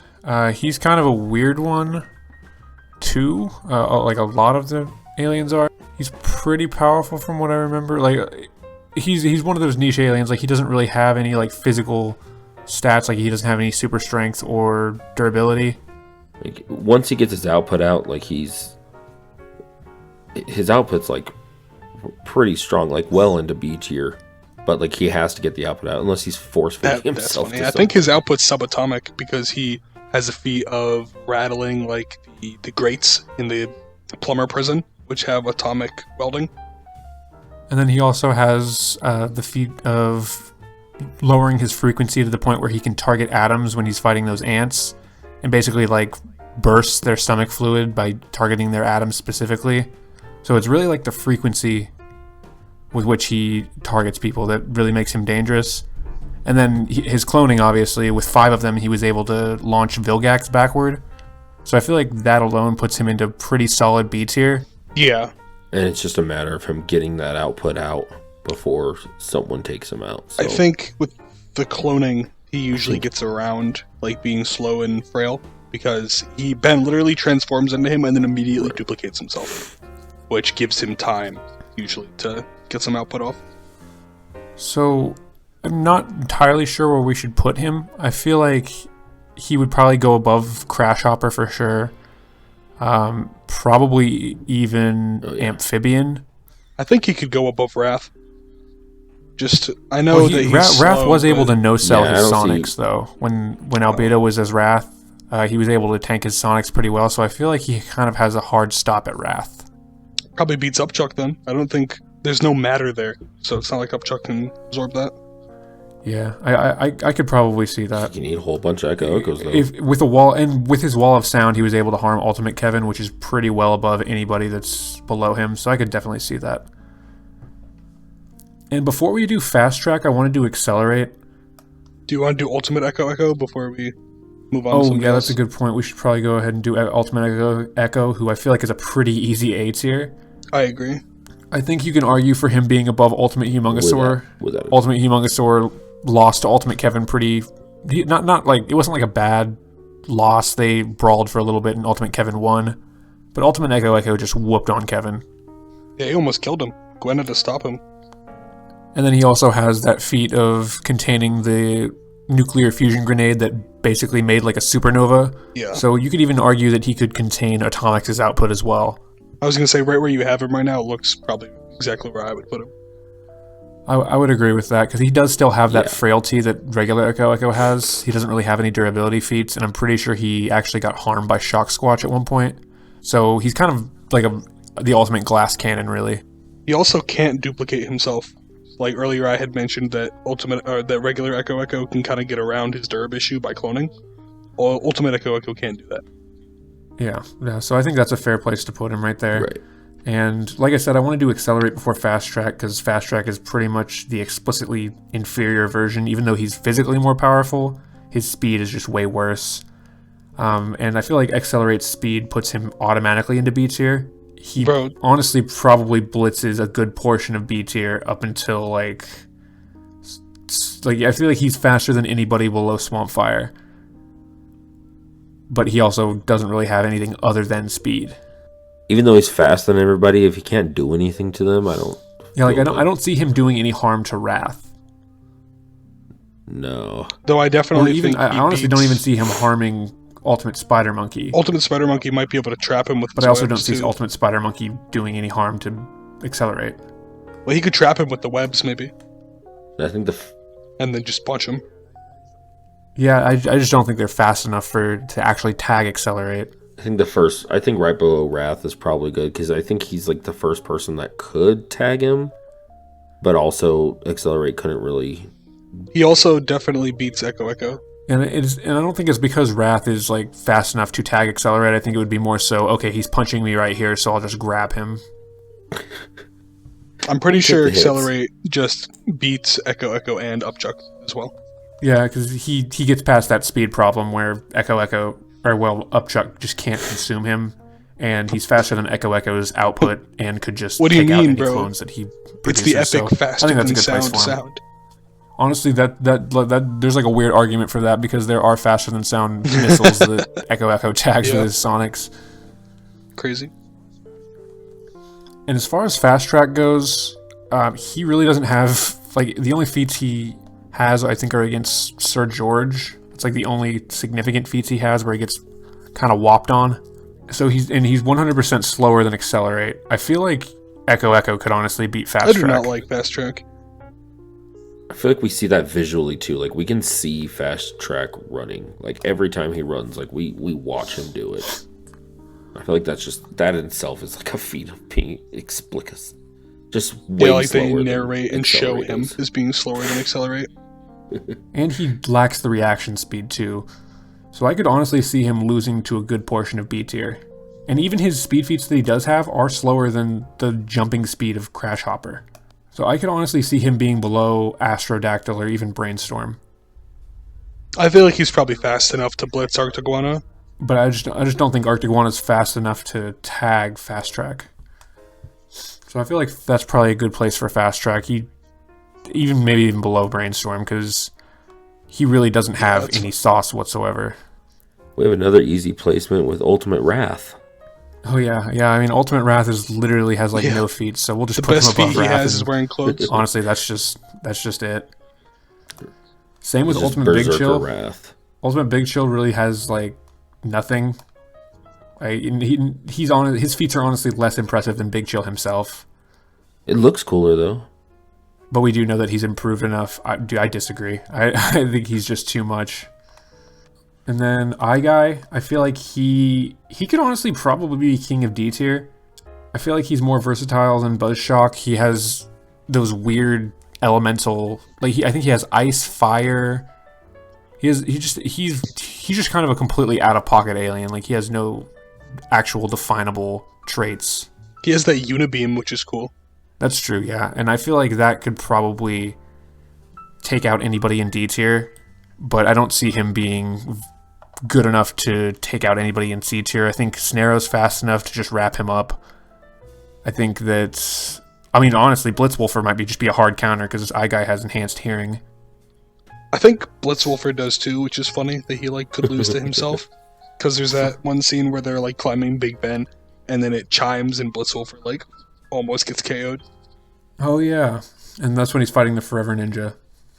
So Forearms is going to be a complicated one. I think he is for sure below Ultimate Spider Monkey because Ultimate Spider Monkey straight up overpowers him. So I honestly think this might just be a good placement for him because I don't see. I mean, that's the problem with Amphibian is that he has that feat of taking out Ultimate Swamp Fire, but that's kind of it other than his Agrigore feat, and I feel like he gets kind of downgraded in Omniverse to being a lower tier alien. So I feel like this might be a good place for Forearms right here. Yeah, that looks about right. And Ghost Freak's kind of a weird one because in Alien Force, Ben unlocks the Scare form of Ghost Freak, but then he never uses it. But you could argue that Ghost Freak still scales to the Scare because Ben does have access to that form. Yeah, and then he uses him in Omniverse a little differently than he used to. He has a couple of weird, ectoplasm attacks or something. And the Scare was able to beat Vilgax. He did use a little bit of, possessing his people shenanigans. But I feel like that still could place him above Humongosaur. It just feels weird, because especially since it's the picture of original series Ghost Freak. So do you think we should just be placing base Ghost Freak and not the Scare? No. I think it's fair to include the Scare feats, because Scare literally is who Ben used to have for Ghost Freak, and then he absorbs him again. So, I could see that. So I think he's definitely above Frankenstrike, because he just straight up, he's his boss, and he is straight up portrayed as stronger than Frankenstrike. And he does better against Vilgax than Big Chill did. Original series Ghost Freak also had the ability to just scare his opponents into not fighting him anymore, which he loses after the original series. There's also Possession too, which while it doesn't work on any of the Omnitrix aliens, it could work on pretty much anybody else. So he has that hacks on his side as well. Alright, so now that we got Ghost Freak, I think we can go ahead and do the 2 Swamp Fires now. This will honestly be an interesting one, because I honestly feel like Blossomed Swamp Fire is above Ultimate Swamp Fire. Yeah, we were talking off the mic, Ultimate Swamp Fire didn't really get anything besides just being told that he's better and looking different, worse. He fought Vilgax effectively. Yeah, like Mike said, he fought Vilgax, but that was his intro was literally his peak. So I feel like it feels weird, but maybe just above Swampfire. I mean, Ultimate Swampfire straight up lost to Amphibian, like we mentioned, and Frankenstrike right here is also an electrical alien while also having better strength feats. Well, maybe not better strength feats, but more consistent strength feats. So Blossom Swampfire doesn't get a lot of play, but he has better plant manipulation, and he was able to fight a version of Kevin that should scale on par or arguably above Ultimate Kevin. So I feel like he's pretty high up into B tier. I don't know if I would necessarily put him above Humongosaur, but his Fire Whip was able to scar mutated Kevin, which I feel like is one of the best feats in B tier. You put him above Frankenstrike? Below Big Chill? Yeah, I mean, I feel like he's just vague enough to where we can't necessarily put him above Big Chill and Scare, but he's strong enough to where he's pretty well above regular Swampfire. I'm mainly just stuck on the mutated Kevin feat, which is pretty saucy, but that's really all he gets in terms of being wildly more impressive than base Swampfire, so I think we'll just stick with that. Goop time. Goop time, baby. He also has a Tekadon Battle Mech feat, but he does it where the arm was already broken off and he goes inside and breaks it out from the inside. So I don't think he's necessarily above Frankenstrike, for example, or even Wrath. He also has that one really weird planet feat. Yeah, where Ben didn't die from having his atoms spread across an entire water planet, and after the gravity was 50% destabilized. That's a weird feat for sure. Guess it just means you're not pulling him apart anytime soon. Yeah. So, but he also has the problem where it's if you get your hands on the gravity projector, it's GG.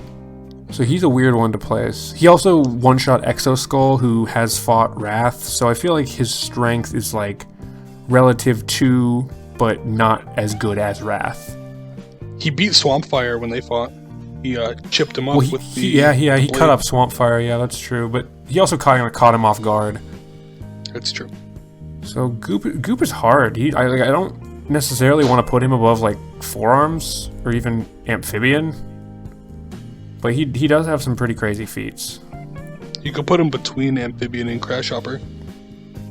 Yeah, I feel like that's probably a pretty decent place. I feel like Cannonbolt is really low, but he just really doesn't do a lot outside of the original series.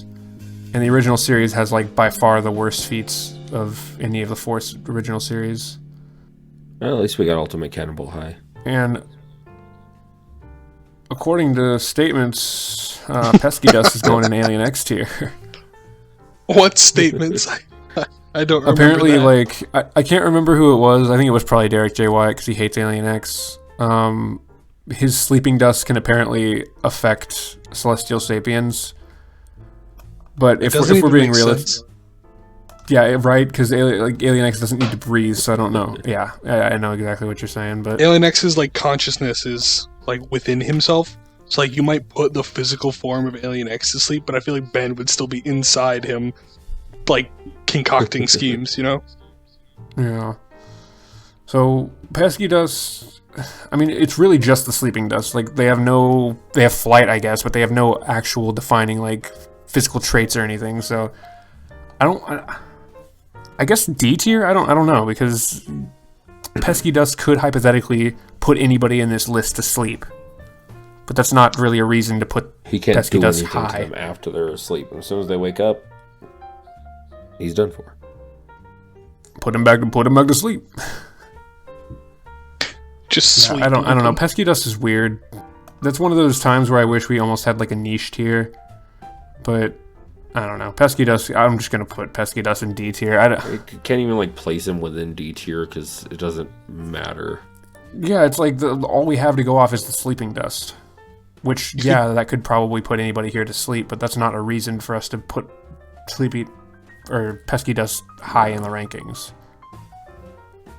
Would it be Gray better Matter, I just think, to is put F. them in F? Sorry, Mike, what were you gonna say? I was gonna say, would it be better to put Pesky Dust in F above Walker Trout? Like, he doesn't guess do so. anything. I guess He has so. a useful ability. It's It's just weird. not that useful. Yeah, Yeah, but so so does Walker Trout. He's slippery. I feel like we're gonna get a lot of shit for putting Pesky Dust so low, but I don't care. Are we? Does anyone actually like that alien? Mike, look at this alien and ask me again if the internet likes this alien. Go ahead, type That's a good point. Pesky Dust into Google. point. Google. I dare you. We'll get Nobody, demonetized immediately. Respect. So I think Gray Matter is F tier. Yeah. Smartest alien in the Omnitrix, but since we're ranking these in terms of combat, like a human being could just step on Gray Matter. Yeah. But if you're a machine-based fighter, then Gray Matter might be able to beat you, but that's pretty much it. Should we do Nanomech while we're talking about Gray Matter? Yeah, I guess we can do Nano. Well, Nanomech's weird too, because Nanomech technically beat Waybig when when Ben Prime went into his ear. So Nanomech's another weird one. I feel like this is why I hate doing these niche aliens, because it's like, okay, well, I guess Nanomech could go into any of these characters' bodies and just like shock their heart, and I guess that's GG. But it's also like that's just a very specific instance.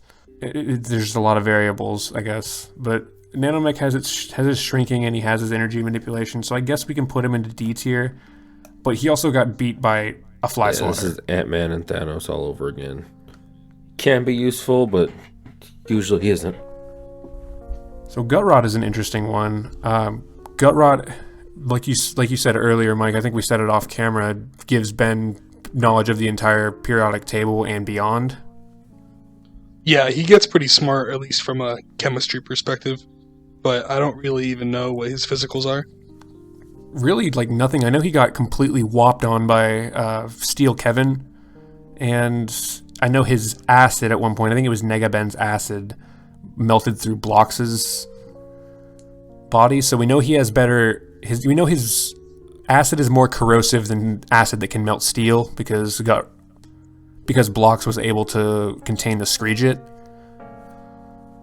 but I still feel like Blocks probably beats him if they're fighting like 1v1. I remember he got used first in Omniverse when he was fighting Animo, but I think he like used some gas to make Animo pass out or something like that. He didn't like punch him. Yeah, I don't think he has like any physical like combat capabilities outside of just producing gas. So I could see him going in. I could see honestly low to high D tier. I'm sorry, low C tier to high D tier. I feel like Snarrow probably whoops him, so I think he belongs in D tier. Maybe above Buzzshock and below Eye Guy. Yeah, I feel like Eye Guy has...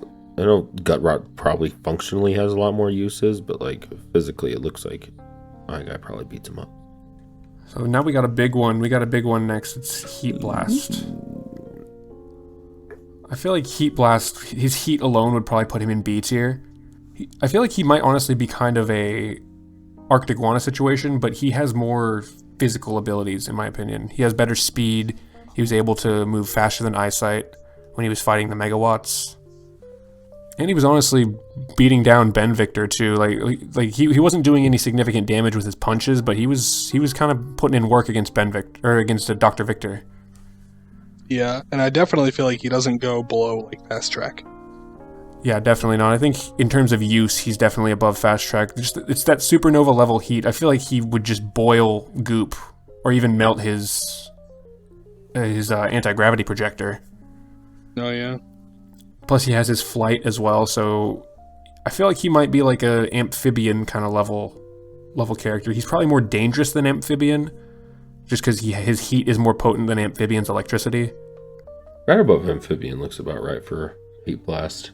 I think above amphibian, below forearms, because his heat could probably take out a good port. Like I feel like his heat might be able to take down forearms, ultimate spider monkey. He could probably take out a pretty decent amount of people in B with his heat, but it takes him time to get to his highest temperature, and beyond that, he's just kind of decent in strength, speed, and durability. And his base heat is just kind of steel melting, vaguely steel melting. So I feel like that's probably a good placement for him. Looks good to me. Alright, so Jet Ray. Jet Ray's a pretty cool one, I feel like. He's got that saucy faster than light feet. So I feel like that's going to automatically put him in B above Accelerate. Probably between Accelerate and Wrath. Probably between Accelerate and Wrath, because like he's way fast, but I feel like Wrath could even just one-shot him. I could see that, because he doesn't really have great durability. I know he was able to tackle Humongosaur, but he didn't really do any significant damage. Even with his Neuroshock Blast, Humongosaur was just kind of like... It was like getting stung by a wasp for Humongosaur. Yeah. So I feel like, yeah, probably between Wrath and Accelerate is probably a good place for him. Lodestar is an interesting one. I know we were talking about the best regen in the Omnitrix, but Lodestar can literally like reform himself from being turned into not dust, but just complete scrap metal. Oh yeah. And he has, in terms of offense, he has Brainstorm's electromagnetism on a higher scale. And he was able to do damage to the Nulgian Destructor when it was projecting Humongosaur, Swamp Fire, and Spider Monkey at the same time. So I feel like he does belong in that higher B tier. That seems appropriate, as far as I'm concerned. Yeah, right. Go ahead. No, I'm just agreeing. Like, I think you pretty much nailed it. My gut kind of says above Blossomed, Swamp Fire, below Big Chill. That makes sense, because it's... After that, it's relying more on the niche of having metal involved, or situational, really. I do think he's more of a situational alien. Like, Ben mostly just uses him when he really needs. Like, when he's fighting, a Tekadon Battle Mech or something made of metal. Which, then he does that job really well. I mean, I could even see him being below Blossom Swampfire, just because I think Blossom Swampfire has better strength, probably. And like you said, Lodestar is really just all about having metal, and he does have force fields.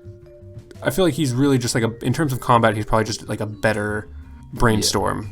Yeah. We're really relying on that Nulgian Destructor feat, which is a pretty impressive feat considering it's a multi-dimensional piece of technology. But as far as like, it's still kind of vague though. He doesn't even have thumbs, so I don't think we can put him above Swampfire. See, that's what Ultimate Lodestar is. It's just Lodestar with thumbs. Unstoppable. So next we got Molestache. I feel like he's going to be in D tier. I don't see him...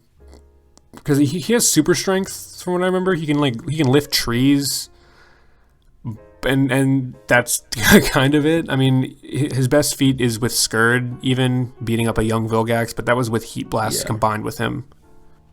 D tier seems about right. Maybe like above Ultimate Wild Mud or something. Yeah, I could see him above Wild Mud. Maybe not even that, though. I guess he was able to defeat Fistrick in a fight, who is technically superhuman. So I honestly think maybe put Molestache above Ditto, below Wild Mud. Yeah, I can see Wild Mud getting the drop on him. Yeah, that's fine. So next is Jury Rig. He's kind of in that same boat as a lot of the aliens, where he's like a lesser version of Lodestar, for lack of a better analogy, where he completely relies on metal and technology being around. I think he's a lot like Gut Rot. Like in the sense that Gut Rot does his like chemistry thing to win. I think Jury Rig does the exact same thing, just with technology. Like, he's not going to punch you or anything, he's just going to use his knowledge of technology, like a car nearby or something, to make something that beats you. Yeah. And he does have a weird feat of breaking prison bars that were containing Apoplexians, which are the same species as Wrath, but I think that's just a bit of an outlier, just to get him some metal in that situation. So, I mean, I guess I could see Jury Rig being... I mean, honestly, it almost feels like an F tier, because he's kind of in the same boat as Grey Matter, where it's like, if there's no technology around, what is he even going to do? He's just like the gremlin version of Grey Matter. What do you guys think? Do you think F tier right there is good? Okay.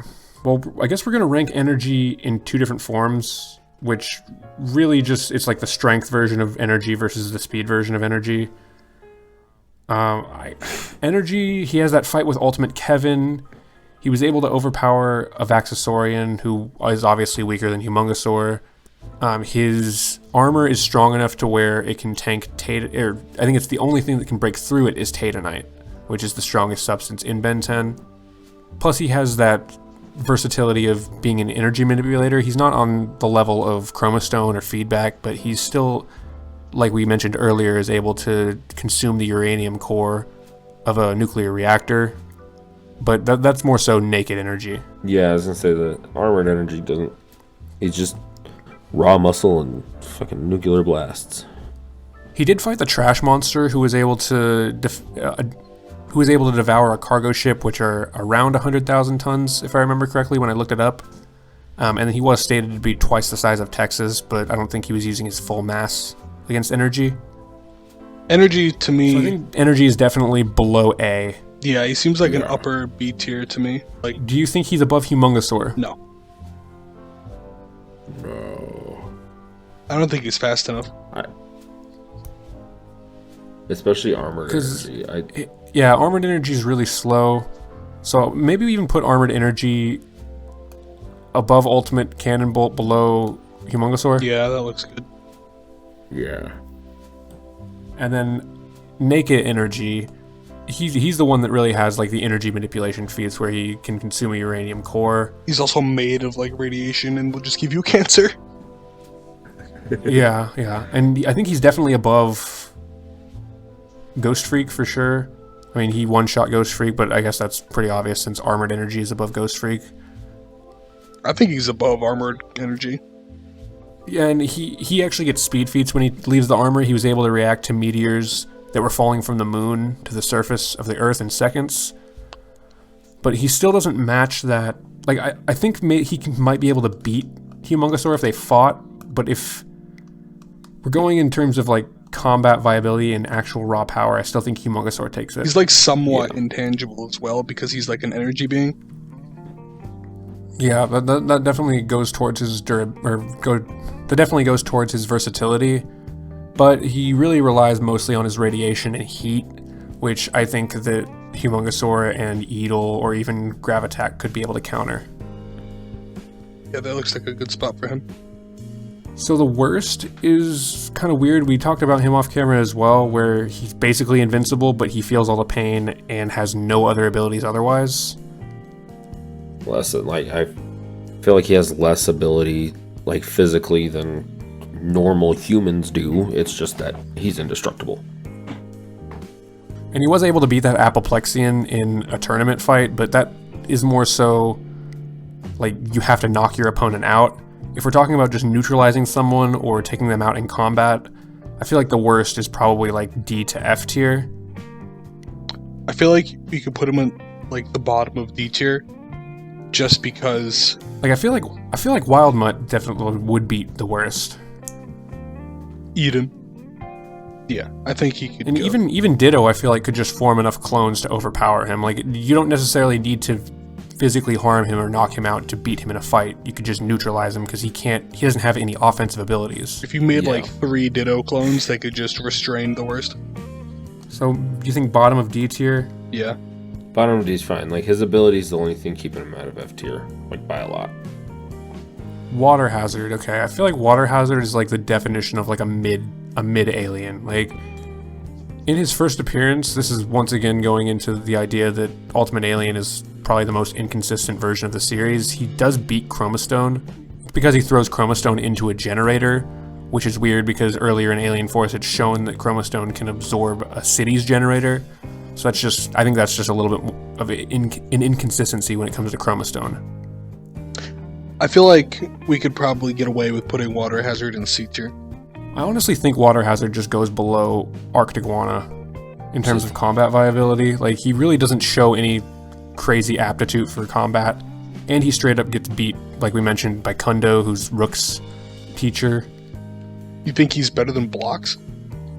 I think they're relative. That's fair, honestly. I think Blocks might honestly take Water Hazard, because I don't think Water Hazard's pressure is enough to break through Blocks' dome. Nor do I think that Water Hazard could knock out Blocks. No. So yeah, I think that's a good place for him, because he does still have like superhuman stats. He was able to fight energy, and I'm pretty sure he beat Steel Kevin. So I think that's probably a good place for him. Looks good to me. Next is Ripjaws. I think he's an easy D tier. For sure. Yeah. His jaws can rip through steel. He's definitively superhuman, and I'm pretty sure he's bulletproof. But he obviously has that issue of not being able to fight outside of water for long. But I think he'd be kind of like Wild Mutt Chameleon level. He has the distinction of being one of the few aliens who has a better Omniverse design. That's true, actually. Yeah, I agree with that one. I think maybe below Wild Mutt. I think Wild Mutt shows better strength feats and just overall is a better combatant. But Ripjaws is still like definitively superhuman, so I think he would be above Molstache. Yeah, and it's one of those that like in the water, Ripjaws easily taking like all of D tier, but yeah, it's one of those situations where he's once again a niche alien that doesn't really have a lot to offer outside of the water. He's pretty physically comparable to Wild Mutt. He's just aquatic. Maybe that's I would Walkatrot's agree with problem. that. Maybe he's supposed to be in the water. Maybe. Except he's Walkatrot Walkatrot. just becomes alien X tier when he's in the water. But you can't walk in the water, right? So it seems like he's better on land. Alright, so next is Ballweevil, who's also a weird one. He's one of those niche aliens too. One of those Omniverse, like, super niche aliens. His slime could contain Luma for a short time, but she was still able to break out of it when she had, like, no leverage. He could be another D tier alien. Yeah, like, I can't really think, because I do remember he beat Swift and Leander, who were hybrids of energy and jet rays species, but they don't really get any feats that put them on the level of those aliens, and they're half human, so that's really, like, without a doubt the best feat that he gets. Could maybe... Otherwise, it's just restraining Luma temporarily. That's pretty much it. You could maybe make an argument for C, because I know that when he gets, like, enough of a ball going, it can make a pretty good sized explosion. And he can tank his own plasma too, so maybe C is a better place for him, just like the bottom of C, because I feel like anybody in C, if they play their cards right, probably just take him out. Yeah. Snarrow just rips him right off the ball. So Shock Squatch is the next one, and he's pretty decent. I remember he had a pretty good brawl against Luma, since we mentioned her just a second ago. But I don't necessarily think he's the physical match to Swampfire. I mean, I don't necessarily think he's the physical match of Forearms. Do you think he's probably a little better than Amphibian? He's probably faster. He can't turn intangible, but he definitely punches harder. Yeah, I think he's faster, probably stronger, and more durable than Amphibian. He took a hit from a way bad, so that's like a pretty decent feat for somebody in B tier. I would probably put him maybe under Forearms. Maybe even... Because I feel like he's physically superior to Heat Blast, but I feel like Heat Blast's output with his ability is better. So I feel like they're kind of comparable, like they're two sides of the same coin. It's kind of shocking how many electric aliens Ben has. Hang Boo. up. Get off. Get out of here. But yeah, as far as Shock Squatch goes, I feel like he was definitely inferior to Luma in terms of strength, so Forearms is definitely physically more powerful. My struggle is just whether he goes above or below Heat Blast. I think he'd have a hard... just going to the verses of Shock Squatch versus Heat Blast, I feel like he'd have a hard time getting Heat Blast, just in general. I don't think he'd be able to tag Heat Blast just based on their ability usage. I'd probably put him below Heat Blast. Yeah. Okay. Yeah, I think that's fair. I think we'll put him below Heat Blast. And Spitter is kind of a headache because he barely appears. He does overpower that alien that was fighting Ben 10,000's version of Diamondhead, but original series Diamondhead is without a doubt like the weakest version. So it's really hard to place Spitter. It feels like he would just be like a C tier alien, but he barely appears, so I really don't even want to place him. Could put him between Snarrow and Ball Weevil. Yeah, see, like all he really does is blast back Vilgax and Kevin 11,000, but he doesn't really do any lasting damage other than just taking them off their feet. Like, his slime conducts electricity, I guess, but like he doesn't really ever do any actual lasting damage to any opponent he ever fights.